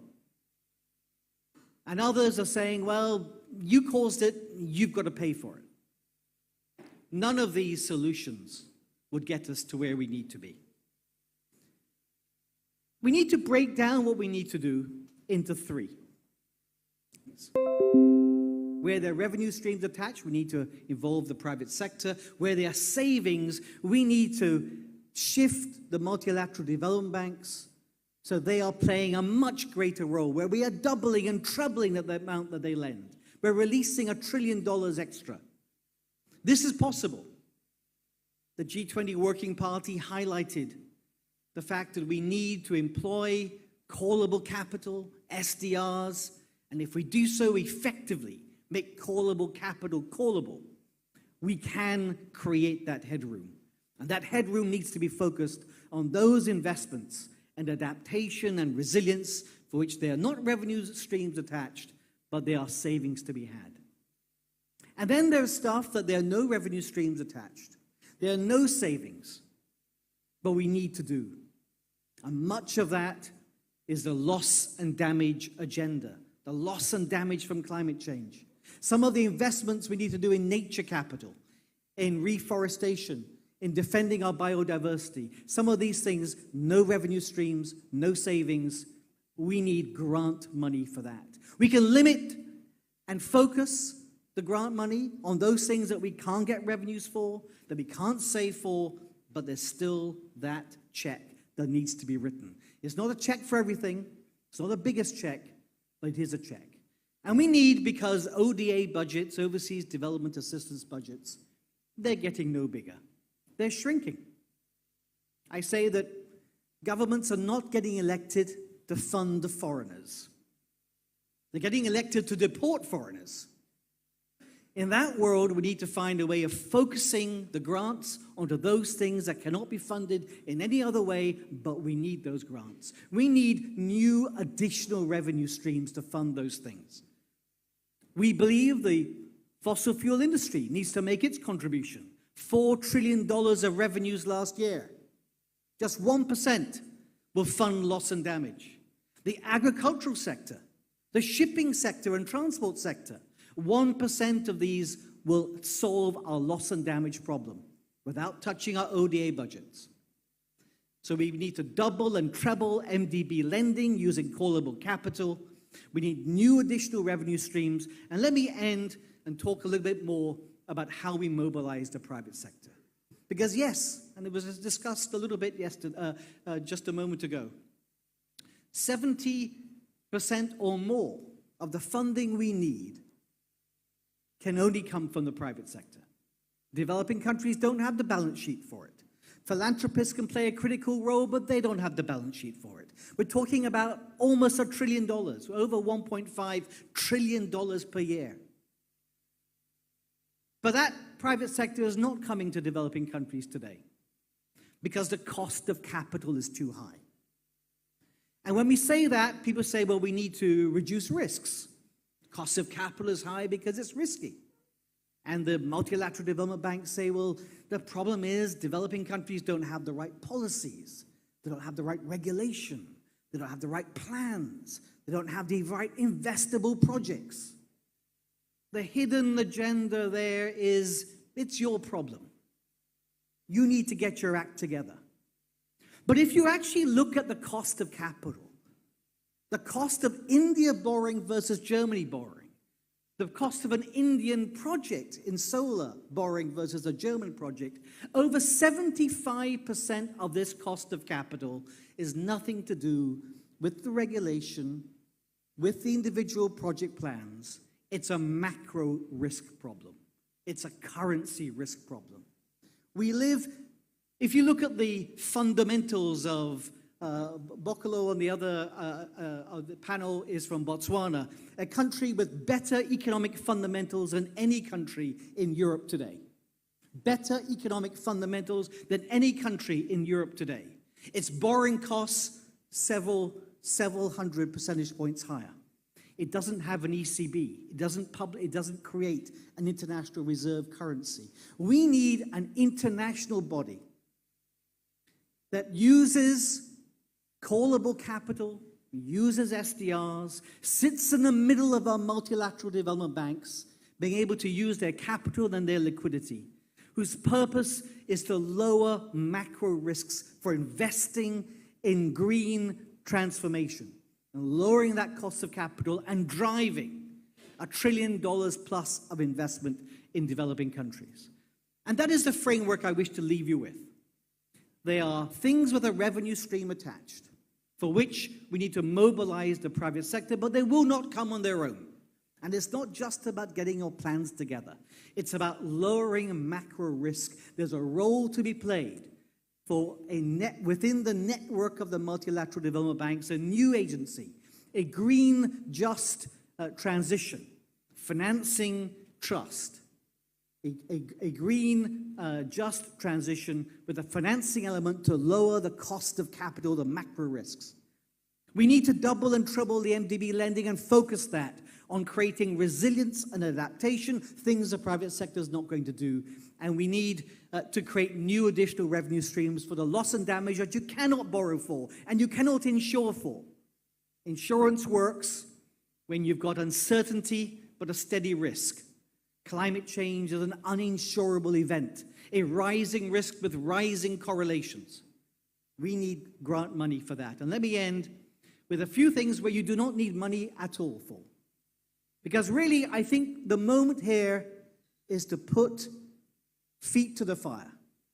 It is a moment to say, do you really care? Because previously you have said it's about money, and here's a solution that's not about money. Here's a solution you can fund today. We need to change the global financial system. We need to have natural disaster clauses in every debt instruments. These are clauses which are not a bet on climate change or natural disaster, reshuffle payments across the payment stream. So when you have a natural disaster, you have a 2-year pause. And then those payments are added back on later. It's no cost to the creditor, but the borrower gets a different phasing of payments. If everybody had these during the COVID crisis, it would have released $1 trillion of liquidity in developing countries. No instrument comes close, costs nobody anything. We need countries to start putting natural disaster clauses. We need the IMF to start playing the role of a liquidity player of last resort for countries. We've just seen last week what the Federal Reserve does when banks are under pressure in America. Billions of dollars of short-term liquidity is provided. Universally to the market.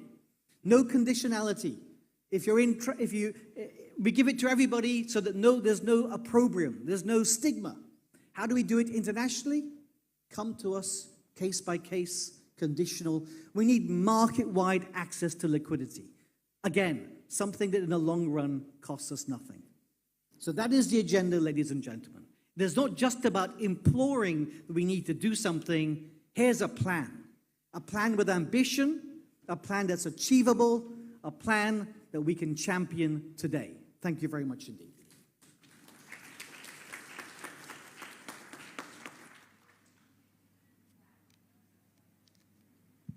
Can you guys hear me?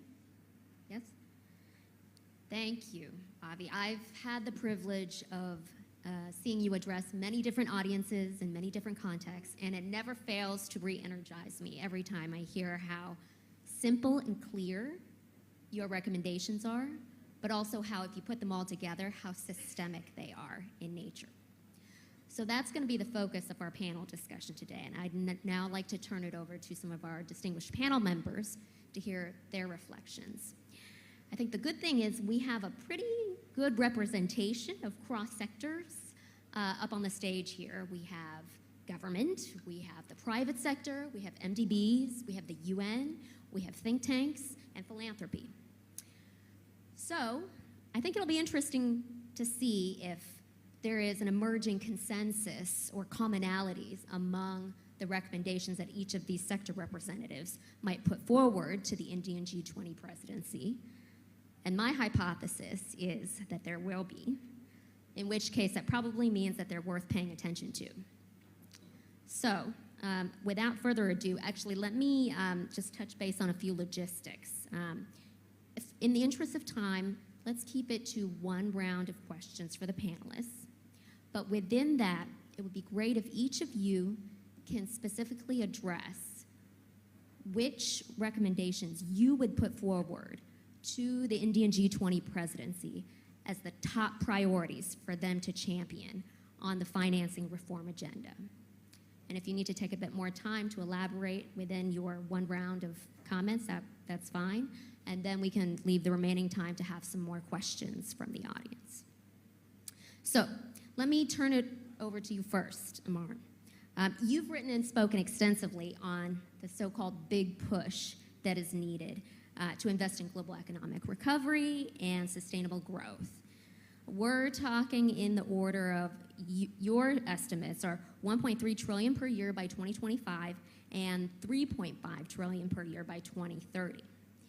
So clearly that's not the scale of what's flowing right now. What needs to change in the broader global financial architecture to ensure this sufficiency of scale, as well as quality of financing to meet the SDGs and climate action? Thank you, Lily.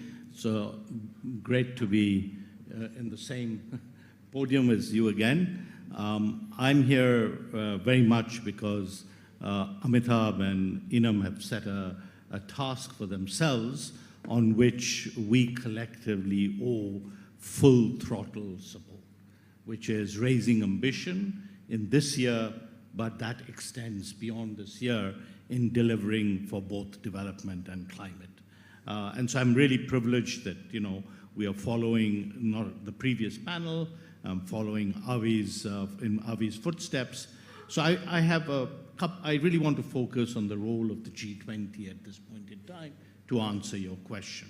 So I think the G20 needs a strong and clear narrative that is owned by you, okay? And from my perspective, what's that narrative? It's that we are at a moment of grave risk, but also of great opportunity. We know that we are facing the most difficult crises that developing countries have faced in pretty much history, but we also know that there will be more crises to come along.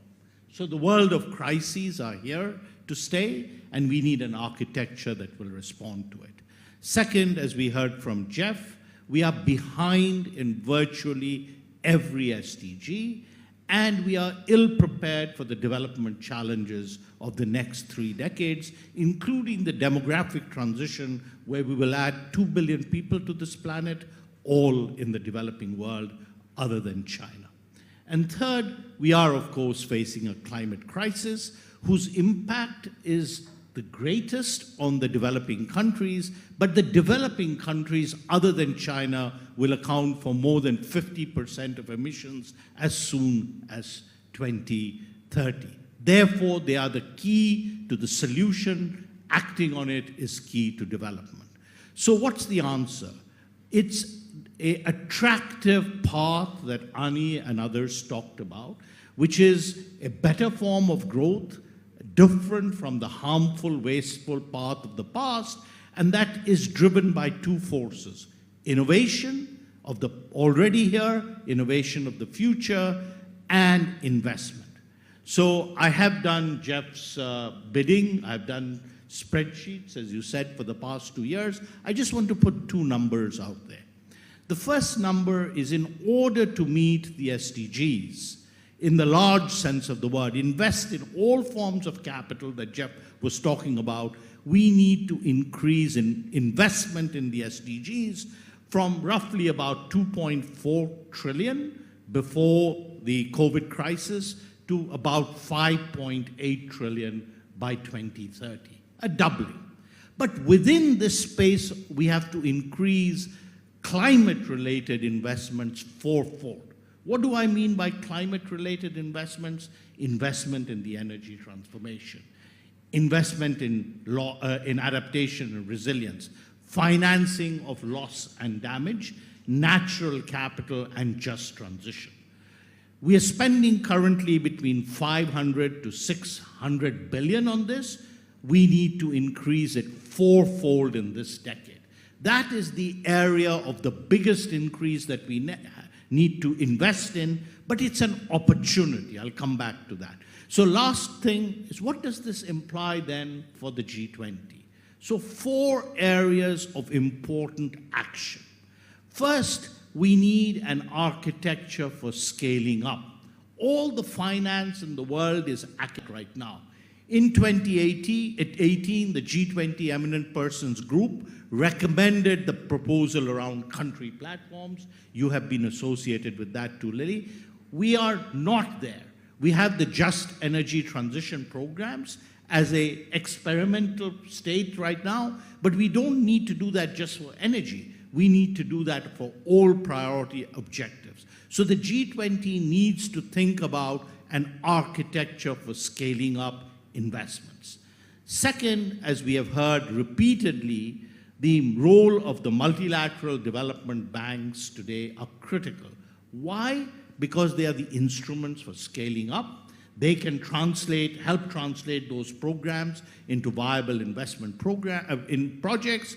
They can bring the private sector to the table, as we heard, and their own finance is the best form of international public finance known in Mars, not just on Earth.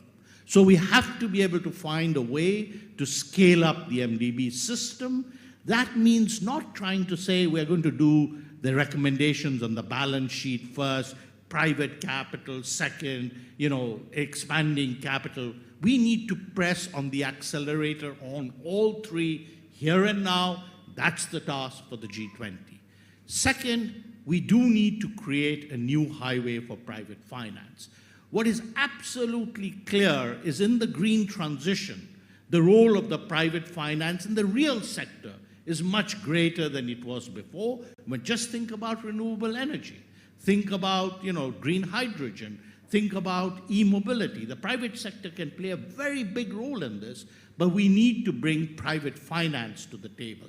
But we also need finance to be fit for purpose. It needs to be aligned with sustainability, and we need a new architecture around finance. I'm sure that Steve Weigel will talk more about that.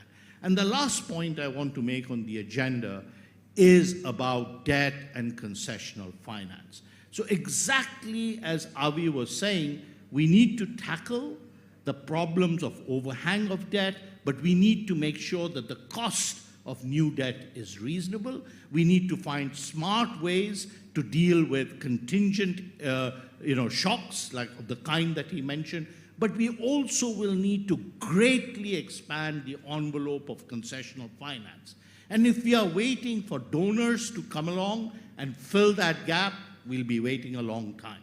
So we need to get serious on options for concessional finance, including innovative ways. I'm very glad that President Macron is teaming up with Prime Minister Motley to push that agenda very strongly. I'm very glad that India has been invited as a co-chair of that initiative. So we really do need to expand concessional finance. So these four pillars, a practical way to scale up investments that is country-led, country-owned, country-specific.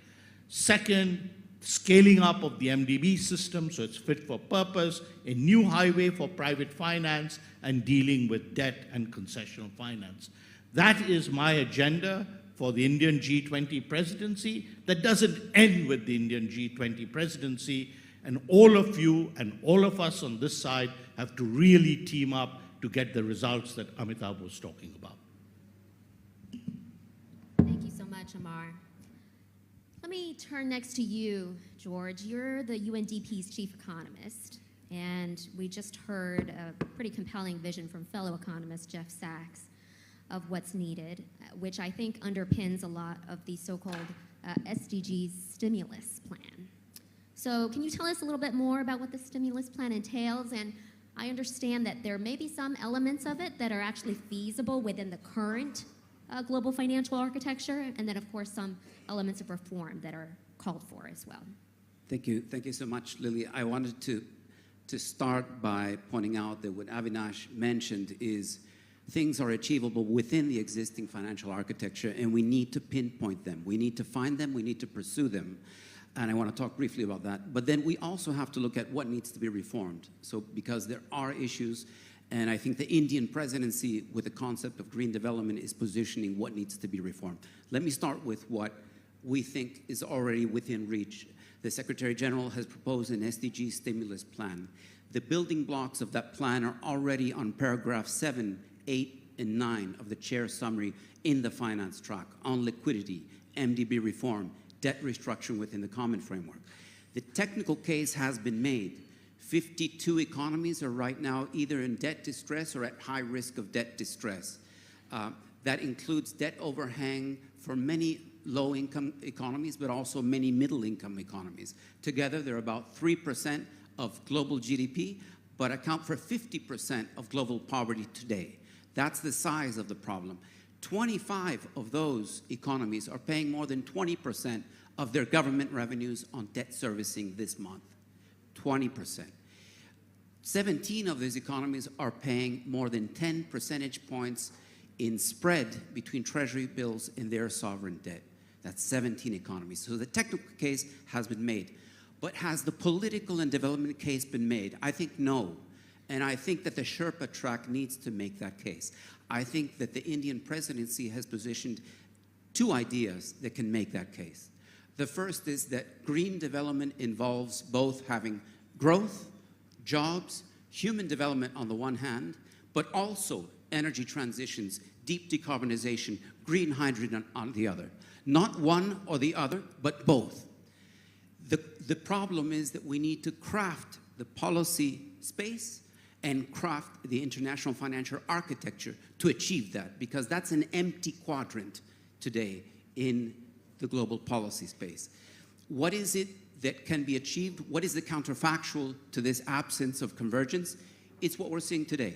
Divergence is the counterfactual. The default is geoeconomic fragmentation. The default is geopolitical fractures. So I think that's the first political message that I think needs to be interiorized. The second has to do with how we move forward with reforms of the international financial architecture. And again, the green development concept provides us a way forward. Many of the first movers, the European Union with its Green New Deal and a focus on industrial policy, the United States with the Inflation Reduction Act and its focus on subsidies and tax credits, the Chinese low carbon, green economy and circular economy positioning. These three first movers are already telling us something about what green development can look like. But it's not telling the full story for developing economies, because what's missing there is all of sub-Saharan Africa. What's missing is all of the small island developing states. What's missing are all of the fossil fuel dependent economies that need to transition from coal and from hydrocarbons and fossil fuels to renewable resources. That together is about 170 economies in the world. That is 70% actually of GDP, and it includes countries like India that are actually first movers, but also in a category of high climate vulnerability, and also in a category of leading on energy transitions and thinking about green hydrogen. So we have a very unique constellation of a moment to rethink the international financial architecture from the point of view of developing economies. I'll leave it there. This is the year of summits. We've got the G20, of course. We've got the Macron summit. We have the SDG summit at the UN, and we have the Summit of the Future in the next 12 months. We believe that there's a lot of pressure right now to rethink where we're going, to think what is that Bretton Woods 2.0 moment. And I think to do that, we need to look at the future. We have to start thinking not only about GDP or GDP per capita, but start to think about well-being and sustainability beyond GDP. So that will include, from our point of view, the highest level of human development within planetary boundaries. Those metrics need to guide the way we move forward and not be caught in sort of the past discourse or relitigating the discussion that we had in 2008 or 2009. Thank you. Thanks so much, George. I note many commonalities between the SDG stimulus plan and the Bridgetown agenda, which is no coincidence, since about a year or so ago at a pretty pivotal retreat, the UN was standing shoulder to shoulder with the government of Barbados, a number of other governments and civil society to sort of co-develop this agenda and really make that stronger call. And I'm glad that that's brought us here today, some of that work. All right, let's now turn to you, Nina. You are head of the South Asia region for the European Investment Bank. And let me know if I've got this right. A full 90% of your lending portfolio to India is focused on climate action. Is that right? That's absolutely right, yes. All right. Well, so you've definitely identified this as a singular priority for your bank then. So what kind of capital and what kind of access to capital does a country like India need for climate and SDG action? And what is the role that MDB should be playing to provide and channel that capital? Yep, thank you very much. And may I start by saying I'm really honored to be here today on this amazing panel representing EIB. We're the Bank of the European Union. And as you said, we really exist to support EU policy objectives inside and also 10% of our activity outside, including here in India. And we've really put climate, pollution, and biodiversity emergencies at the top of that agenda. And we were the first MDB to be fully Paris aligned because we don't want to be doing any harm, but we've also committed to doing at least 50% of our activity fully on climate and environment by 2025, and we've done that early. And here in India, as I said, you know, we've done 90% already. But we're not doing enough, right? And you know, we've heard today that there is so much more to be done. Even in the EU, we carry out an annual investment survey. And we've seen there, my colleagues have been telling me that the pandemic hit investment badly, it hit investment in climate, and it hasn't recovered. We're falling far short of what we need to do. And worryingly, investment in innovation even is still falling. And that's in the EU, that's in Germany. And then we start to think about developing countries, and even India as an emerging economy. We saw the graph that Professor Sachs showed, right? You know, you're facing these huge spreads, and how can we expect these countries to be making these investments, which are really crucial for the future of the world, right? Not just for India. And in their interests, right? These are productive investments. How can we expect these countries to be doing that? How can we support them? And what do we need the G20 Sherpas and others to be pushing for? So I have a few ideas that I wanted to put forward. So first, I think is, you know, really to focus, agree on the goals, but agree also on the urgency of these goals. You know, the world is in a very scary place this year. But that doesn't mean we can take a pause, because actually the climate emergency really should be at the top of all our minds, and we shouldn't allow us to be distracted from that.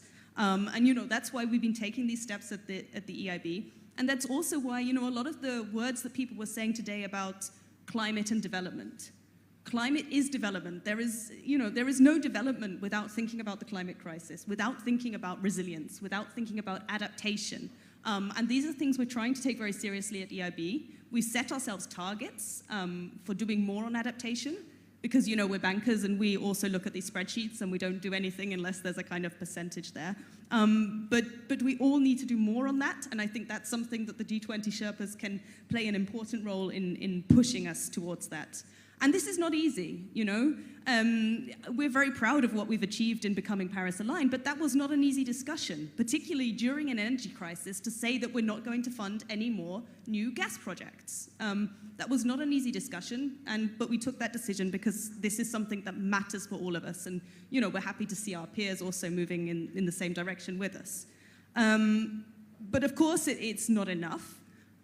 We all need to do more, whether it's 5 times more, 10 times more, you know, whether we're going to do that through SDRs or the callable capital. We're involved in a lot of those debates, and you know, we are there and willing to cooperate. But I wanted to make the point that it's not just about doing more, it's about doing differently. It's about taking calculated risks to get that capital going, to get the projects going in the countries where they need to happen. So yes, India needs capital, right? And where we invest in long maturity projects. So we provide tenors of 20, 25 years to make these productive investments that are really focused on climate. And we bring our technical expertise to make sure that this is done in an environmentally and also socially sustainable way. So I believe that has a very important impact. But we need to be doing more also in lower income economies, right? And this is possible. This is something that we can do. And I always think about the example, we do 90% of our business inside the EU. And when we were hit in the EU by the global financial crisis, the European Commission and the European Investment Bank worked together to create, they called it the European Fund for Strategic Investment. And there, we did more. We were able to have this kind of ramping up of investment, and we were able to push towards riskier segments so that we could support smaller firms, so that we could support innovation. And actually, it's really touching. We found out afterwards, one of the programs we started there was a venture debt program. And one of the firms we supported under that was called BioNTech. We don't want to take a credit for what BioNTech did in the pandemic because our funding actually came a bit later. But I think it shows that these kind of decisions, which were really taken by our shareholders, who are the people who are sat in the G20 meetings, to push us to take those kind of risks, because there are these market gaps and the capital is not getting where it needs to go, this has an impact. So I think there's a lot that can be achieved. Of course, lending capacity on its own is not going to take us there. And we're also going to need to do more to get those bankable projects so that it can be absorbed. And this is not just about saying, okay, you know, it's the emerging economies that haven't done their homework, they don't have the projects. This is homework for us to work with them to develop those projects. And that's what we did inside the EU, right? So when we set up this EFSI fund, we set up technical advisory, we set up, you know, we invested our own people in our own human resources so that we could be there to create these pipelines of projects so that we can then deploy that capital. And this is something that I hope the G20 will also be thinking about. Not that, you know, it's some kind of magic panacea, you know, we pull in this callable capital and everything's going to fall into place, because that's not the case. And then finally, a thing, and I think this is very relevant actually for India, is discussions around common language. And sometimes these seem like very dry and dull discussions, you know, about taxonomy and standards. But these are really, really super important for bringing in private capital, as well as bringing in partners like the multilaterals. And that's something that EIB, you know, we're very proud to have been the first to launch green bonds back in 2007. And we've worked very closely with other partners on the kind of standards for those, so that it's something that investors can trust, that we don't have this problem with greenwashing.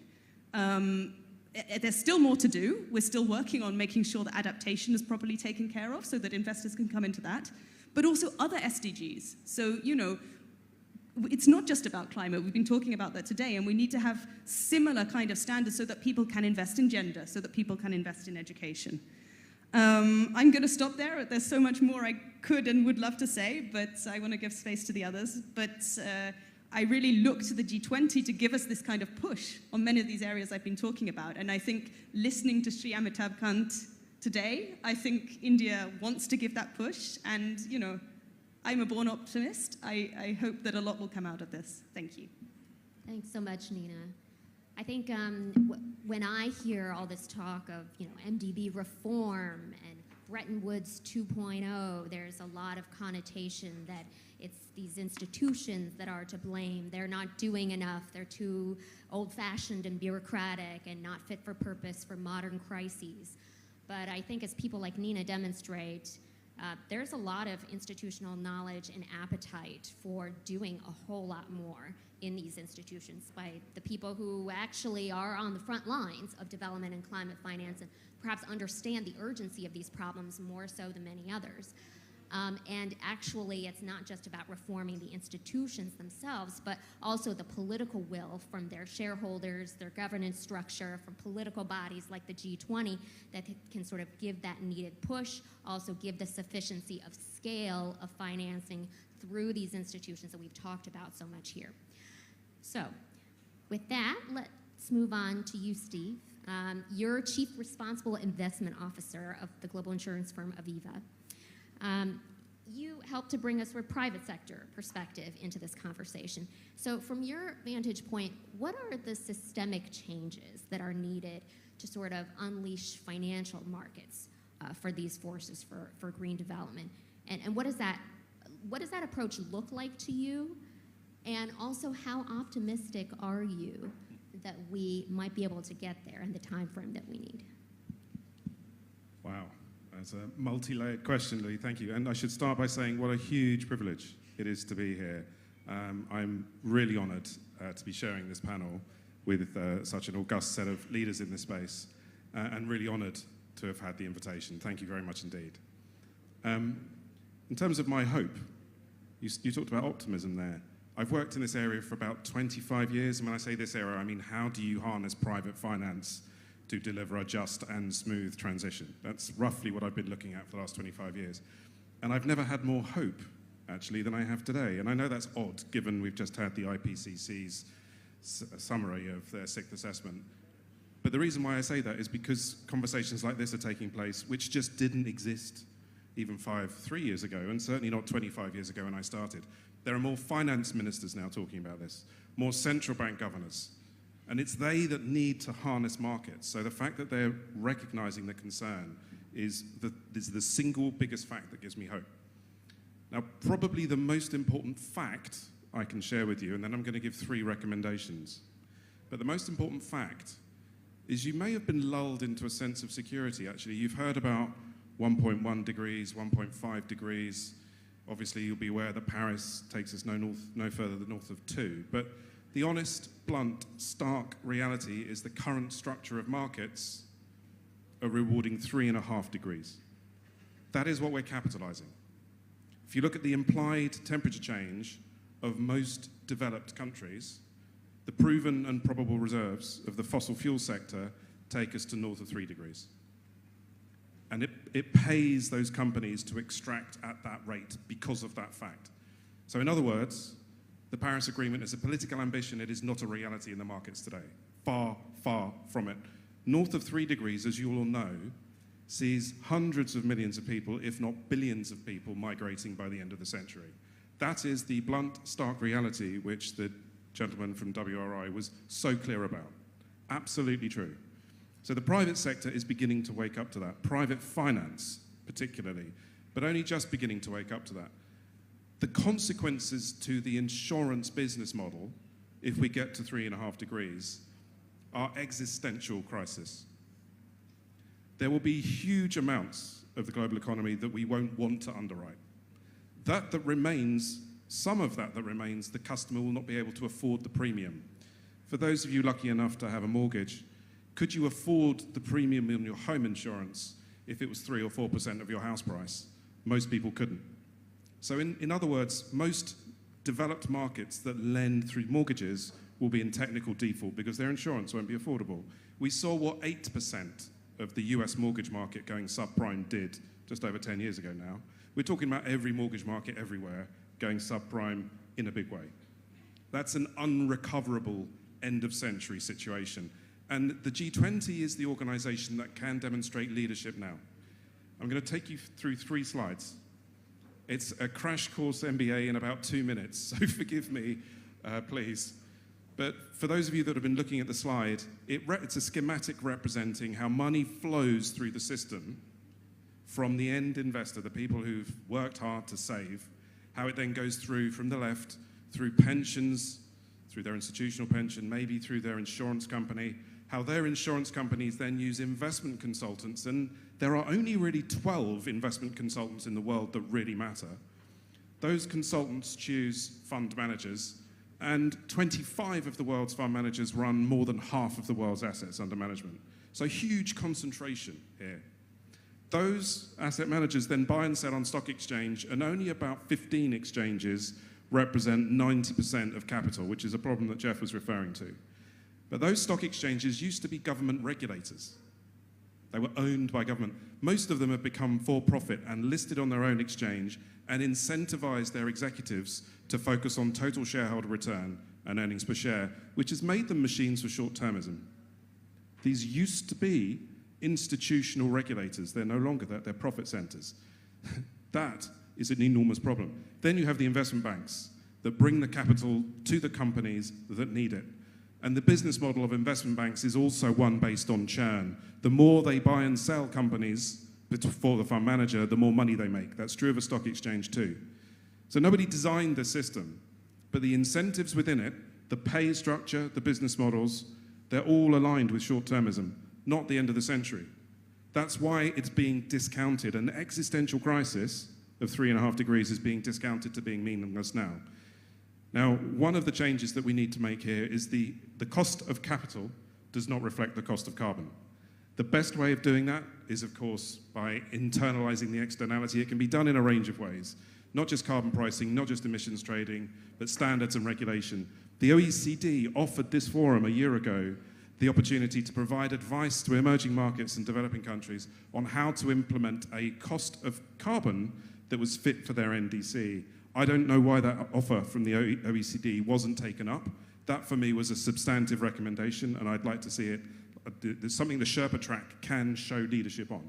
The OECD should become a bridge from rich country capital to poor country need. So there's a substantive recommendation for you. Second, at the moment, I sit on the Task Force for Climate-Related Financial Disclosure, which the Financial Stability Board run. All of that applies to corporate disclosure, corporate bonds, corporate equities.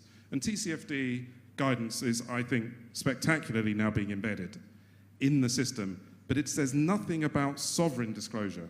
It says nothing about supranational agency disclosure, and transition and physical risk applies there too.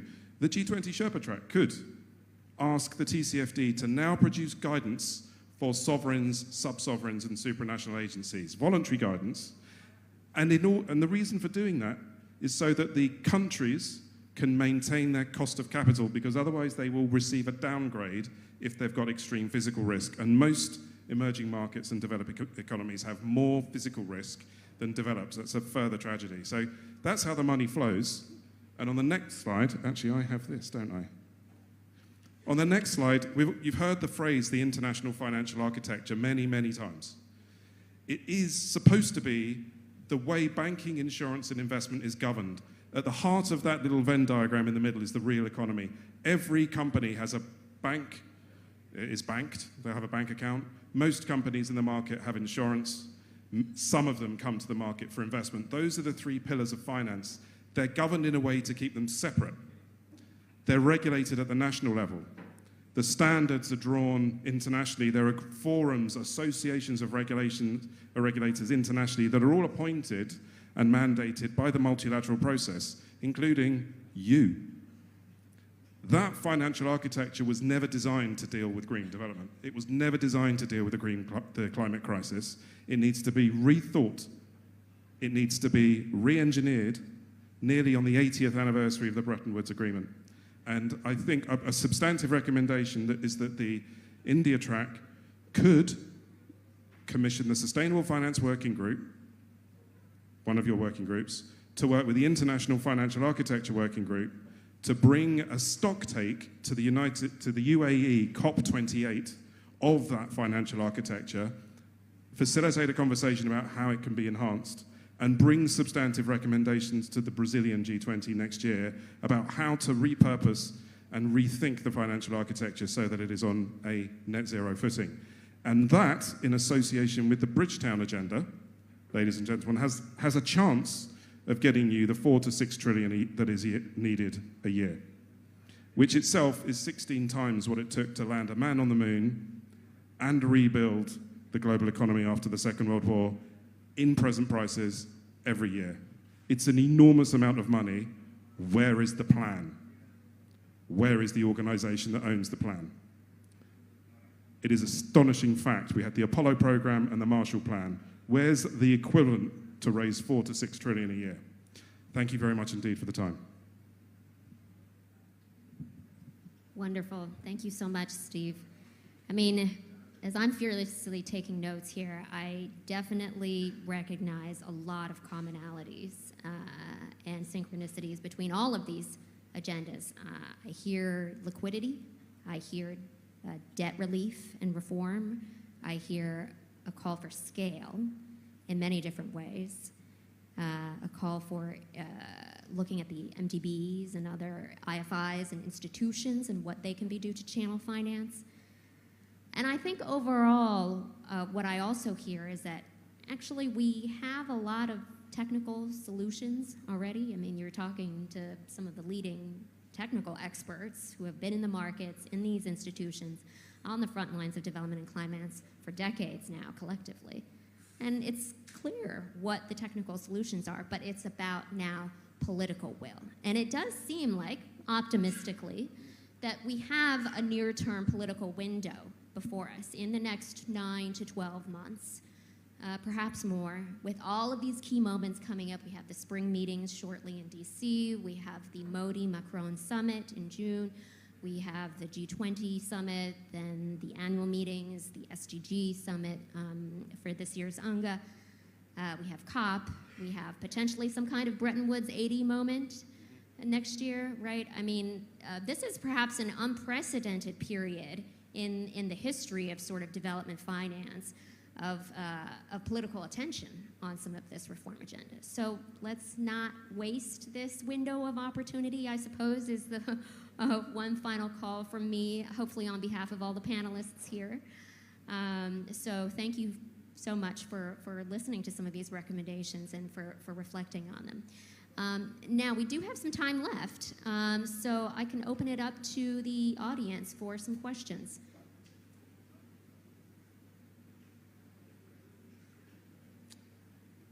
Do we have anyone interested?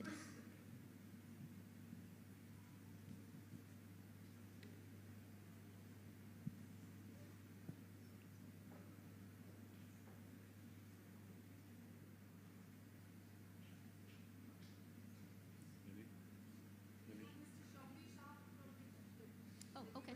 Oh, sorry, I thought somebody over there was. Yes, please, go ahead.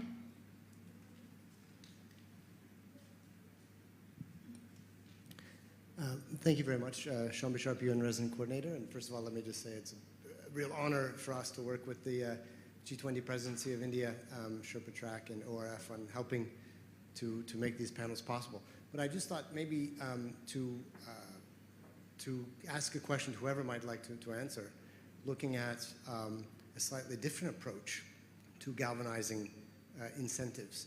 And that is the recent discussion in the General Assembly about an advisory position to the International Court of Justice on the obligations of states in respect of climate change. So the legal obligation.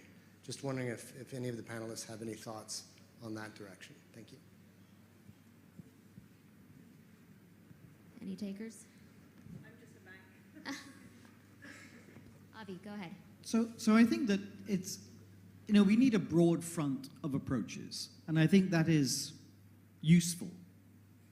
But I think we've got to recognize that countries are coming from different places, and countries have different abilities. So, for example, in countries where it is easy to move from sector to sector because the cost of capital is low, liquidity is plentiful, the economy is broad and deep, then it makes sense to use penalties and taxes to encourage it to move away from certain things. But for many developing countries where doing business is just hard, full stop, where the cost of capital is high, using penalties and taxes actually leads to a development cost rather than the same kind of adjustment. So I think we need different approaches. We need to support the transition in developing countries by making the cost of capital cheaper and helping to finance that. And we need to send very clear price signals and legal issues, legal signals in rich countries where the choices for development are much broader. Just to add, so at the national level, it helps to have national commitment. And, if you look at the UK, for example, the way in which climate change has been incorporated into law really helps. But to take that to the international level, I think is problematic for the reasons that Avi mentioned. I've personally been very involved in the 100 billion story. I co-led the Secretary General's expert group on the 100 billion. And I think, the lesson from that is, that conversation and that process has not been very productive. It has led to more acrimony than, action. So I think we have to pursue, as Avi said, all approaches. Yes, hold donors and countries to account, but also take the options that really produce results, which means volume, the kind of tenor that Jeff Sachs was talking about, and for developing countries, very crucially, the cost of capital. So we really need to pursue an all-of-the-above approach, but I don't think we will get a solution if we go international law on this. We have to actually work at it with a spirit of collaboration, cooperation, and possibilities. Yes, please.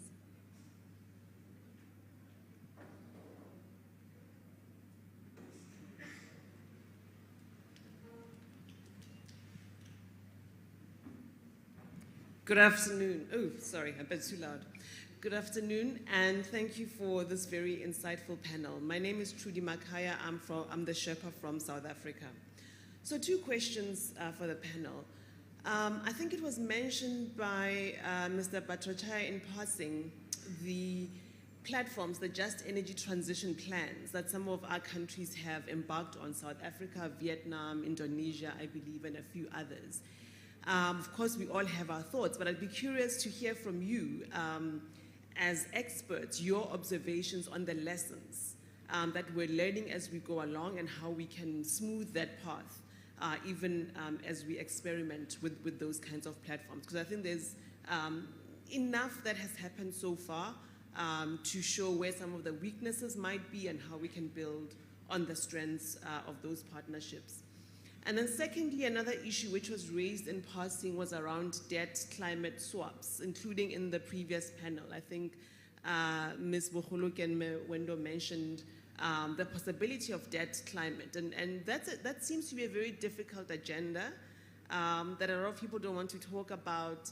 Countries are afraid if they introduce that in the mix, they would be penalized and seen to be defaulting and not actually doing proper debt climate swaps, especially middle-income countries.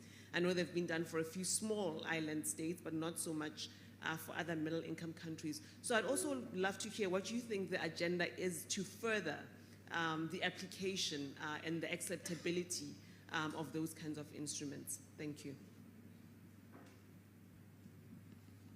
Yep, Avi, go ahead. Okay, so we've just, in Barbados, done a debt for climate swap, won the Sustainability Award for bonds. But you know what we've learned from that experience, and we've learned from that, green bonds, blue bonds, voluntary carbon credits, is they're all great, add them to the mix, they don't mobilize a lot of resources. They do not move the needle today. Maybe one day they will.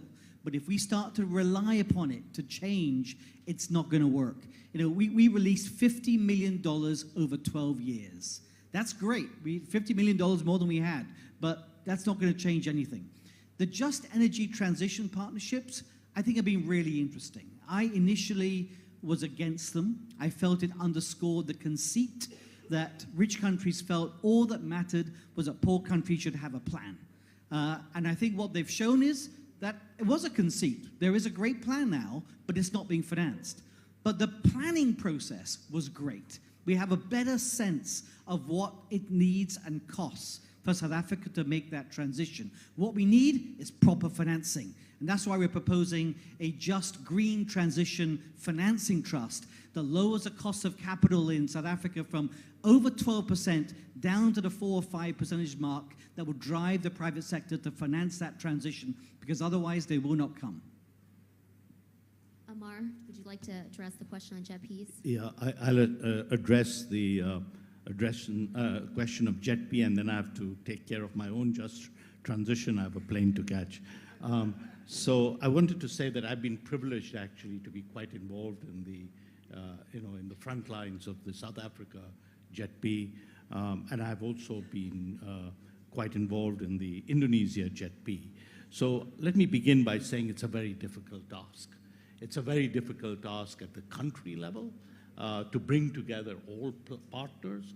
South Africa, through the Presidential Commission, has done an incredible job, but it has been difficult, and the task still remains. It is also not a plan for 1 year, it's a plan for many years. In my view, the South Africa JETP requires financing of 250 to 300 billion spread over 12 to 15 years. What do we have in terms of finance right now? 8.5 billion on the table. A very small fraction of that is concessional. And we don't really know what the financing will look like next year, let alone for the 15 years. So yes, indeed, putting together a financing plan is very valuable. We are also beginning to learn that, there are going to be, potentials for innovation. The Indonesia JETP, for example, is making a link between, the just transition and potential for, a voluntary carbon market transaction, with Secretary Kerry leading, in some sense, some aspects there. So one thing that I will say is these are very valuable instruments for experimentation, innovation, and commitment. So we shouldn't give up on them. I would like to see a just transition for adaptation. I would like to see a just transition for nature. So we shouldn't just stop with the energy transition. This is something where scaling up, as was mentioned by many panelists before, really needs to be taken to all priority objectives. And with that, if I may be excused, Lily, thank you. Thanks so much, Amar, and good luck catching your flight. Nina, why don't I turn to you next for some of these thoughts? Thank you. You know, I just wanted to respond on the just energy transition because I know EIB has been quite involved in South Africa. And I think I agree with some of the other participants, notably Bogdano was saying, you know, I don't know that transition is the right term, and I don't know that the debate has been framed in necessarily the best way. But I think that it has become something that's a very useful tool for us as a financier. Because actually what we want to do, what I think our job is as a financier, is to give an offer. So, you know, under the EU's Global Gateway Initiative, we want to be there and we want to say, you know, this just energy transition plan that you have, that you want to do, this is something that's also helping us, and therefore, you know, this is what we can offer to support that. And that needs to be a good package. It needs to be a package that combines the technical as well as the financial. Also, technology needs to be in there. And I think it's something, by having those needs laid out there, it can push us to make that offer better, right? To make it something attractive that our clients actually are going to want to take up. So I think, you know, it's something that we can build on. And yeah, I think it can also be, this kind of thinking can be extended to other sectors and other needs. Yes, go ahead, George. Just maybe on the question of debt, I think I agree with Avi. When we think about the debt for nature experiences, the swap experiences, they're usually localized and small scale. But there is a scenario in which this could be scalable. And as we look at the common framework and some of the limitations of what's going on and how to bring in private creditors and how to bring in non-traditional creditors and how to broker a deal, many of missing instruments include the potential for a debt swap, whether it's a Brady Bond 2.0 type of swap that would ensure that private creditors get 70 cents on the dollar, say, when they're trading at 50 cents on the dollar right now, so they would make a profit, if you will. But what would make a Brady Bond palatable for the G7 or for non-traditional donors, including China? Perhaps the link to climate, if they could count the emissions for those G7 plus China countries. So that's the kind of conversation which could lead to a different type of deal, a deal for 30, for 40, for 50 countries.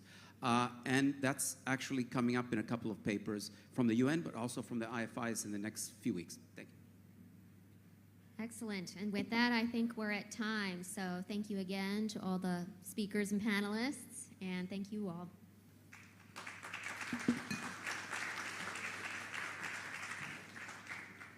Thank you, Lily. Thank you to all the panelists. I'd like to request Joint Secretary Inam Gambhir to please present tokens of appreciation to all our speakers for this session.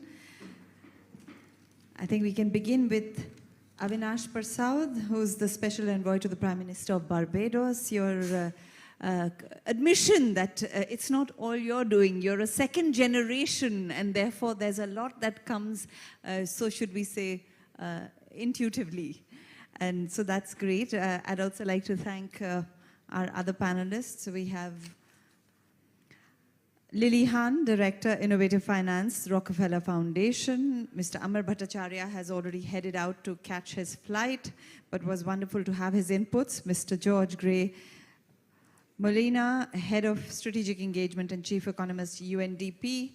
Thank you for being with us. And of course, Dr. Nina Fenton, Head of Regional Representations, South Asia, European Investment Bank. Thank you for being with us. And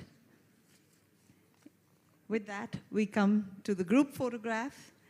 And once again, I'd like to thank ORF and the United Nations Resident Coordinator's Office for partnering with us. We're delighted to have Mr. Shombi Sharp among us. Mr. Sharp, may I request you to join us for a photo with us? So much for being with us. And now I'd like to hand over to the Joint Secretary to present the vote of thanks.